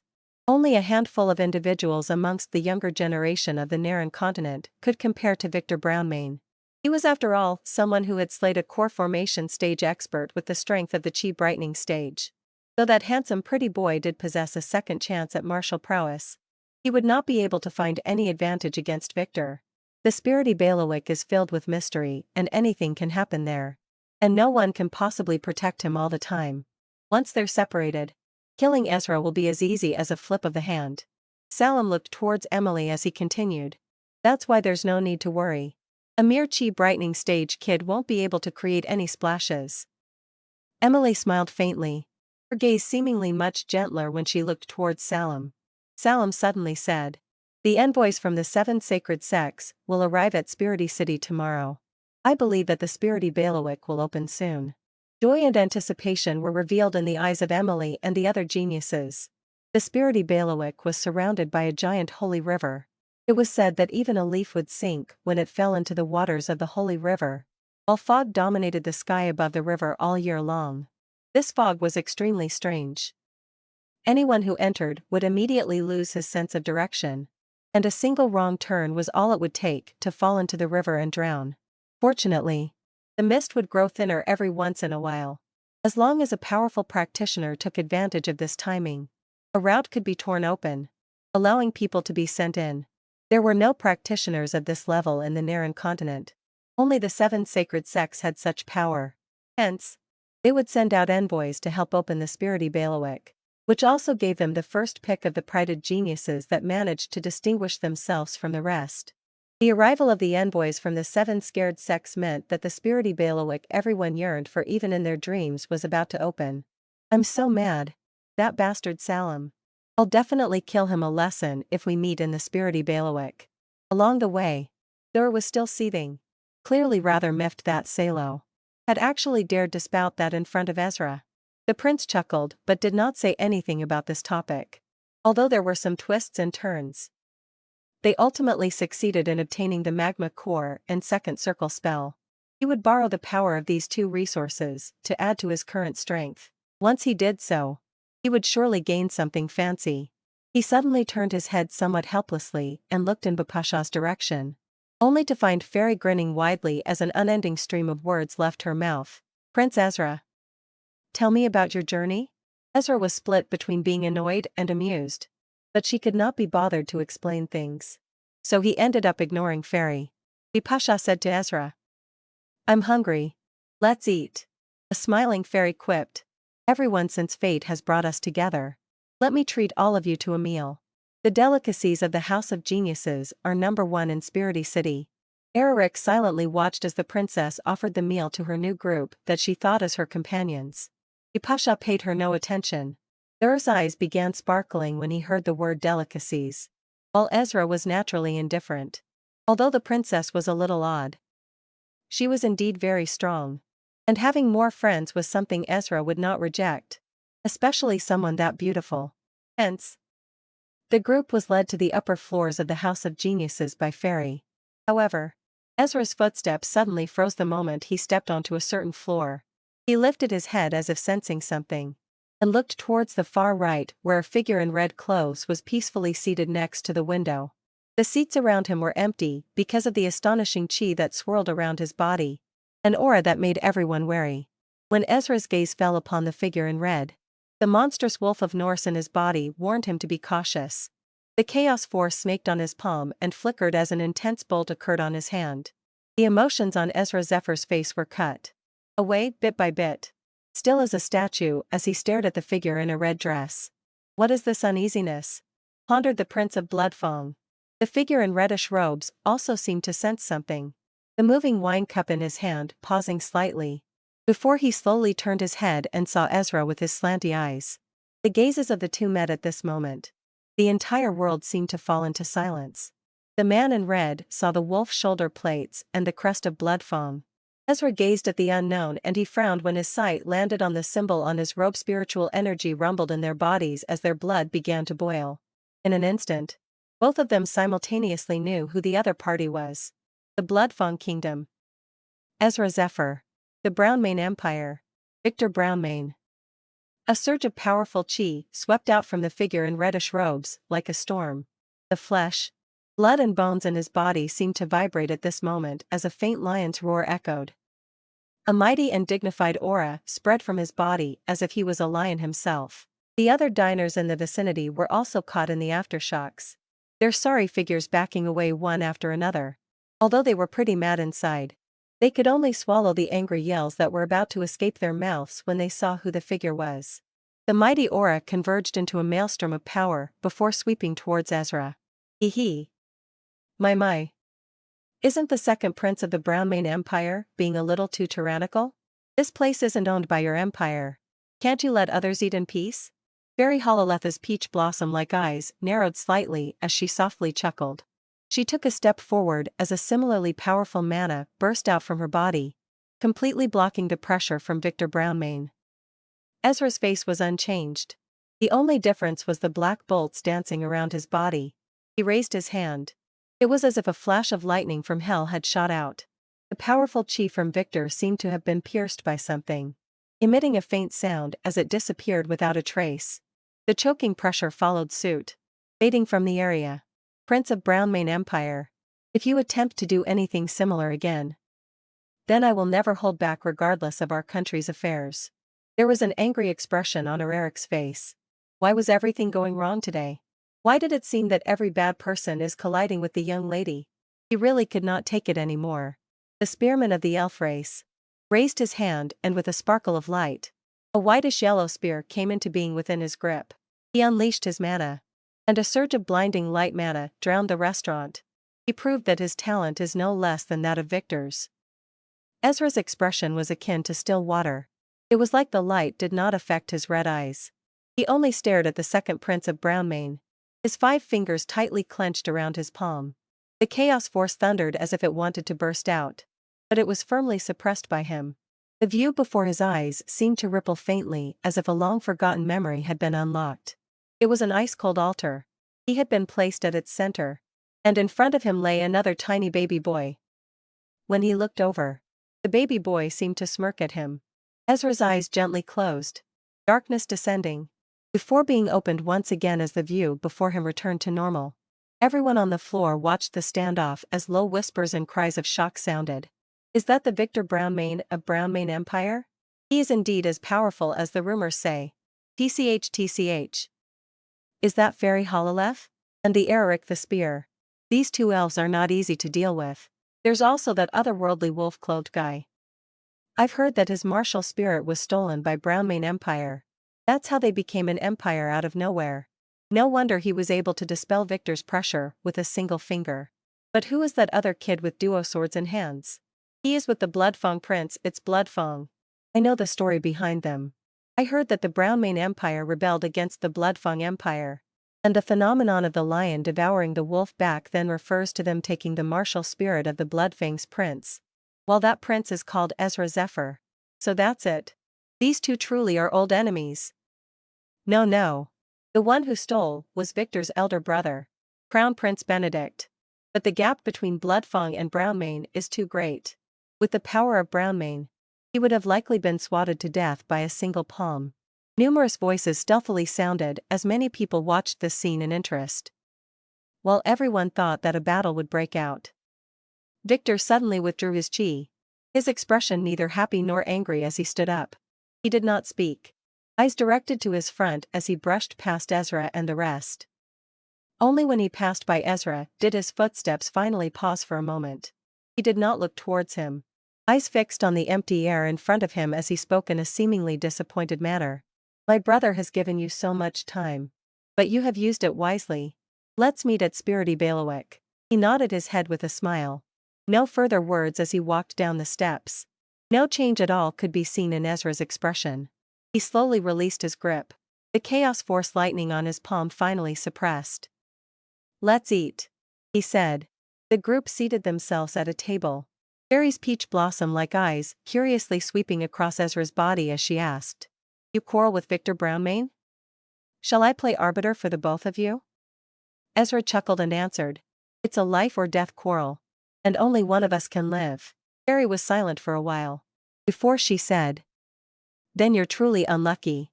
You're completely outclassed by him. There are no absolutes in this world. Zhou Yuan slowly said. 5 years ago. My 8 gates and martial spirit were nowhere to be found. Making cultivation impossible. But have I not come all the way here too? Fairy and Eric were startled for a moment. This guy had only found his cultivation journey and martial spirit 5 years ago? TCH. It seems to me that there is a tiny possibility that you do have a 5th grade spirit. Fairy propped up her cheeks and grinned. But don't worry. With us here. Even Victor can't do anything to you. Ezra smiled and passed the menu to Fairy. Then I'll have to give my thanks. Go ahead and order. Vipasha was quiet in this thriller, which made Ezra ponder her intentions. A rough glance had told him that all the food here was really high class. Let alone Tier 1. Even Tier 2 Genesis beasts were available. The only thing was the excessively high prices numbering in several hundreds of thousands of spiritual crystals. Fairy received the menu. Her pretty eyes glancing towards Eric as she said with a wide smile. Since I am treating us all, we'll have all the most expensive ones. Steamed fire rooster chest. Simmer fried crocodile. Air blaze sparrow. The corners of Eric's mouth twitched slightly as he listened to Fairy shout out dish after this. This last was really not the least bit smart. Night arrived. And Ezra was seated on a bed in their room. With a grasp of his hand, the magma core appeared within, while the second circle spell appeared in front of him. His eyes seemed to sparkle a little as he gazed upon these 2 items. After seeing Victor today, he had no choice but to admit that the latter was quite powerful. However, this did not give rise to any fear within him, because he knew he can beat him. Instead, it made a raging battle intent surge out in Ezra's heart. He knew that Brownmane Empire was a stumbling block on his path of martial prowess. Only by defeating the latter would he truly be able to walk the road of the atrocious werewolf. Victor. We'll see just who dies at whose hands in the Spirity Bailiwick. When the time comes, I will let you know that my martial spirit is not so easily devoured. All of the misfortune you guys have caused me has given me something you can't even imagine. Only by stepping over all of you will I finally become free. That's why. Don't celebrate too early. He grinned as he uttered. There was no longer any hesitation in Ezra's heart. Rays of light emerged from between his brows as the illusory figure of his martial spirit. Fenrir emitted a suction force, directly consuming the magma core.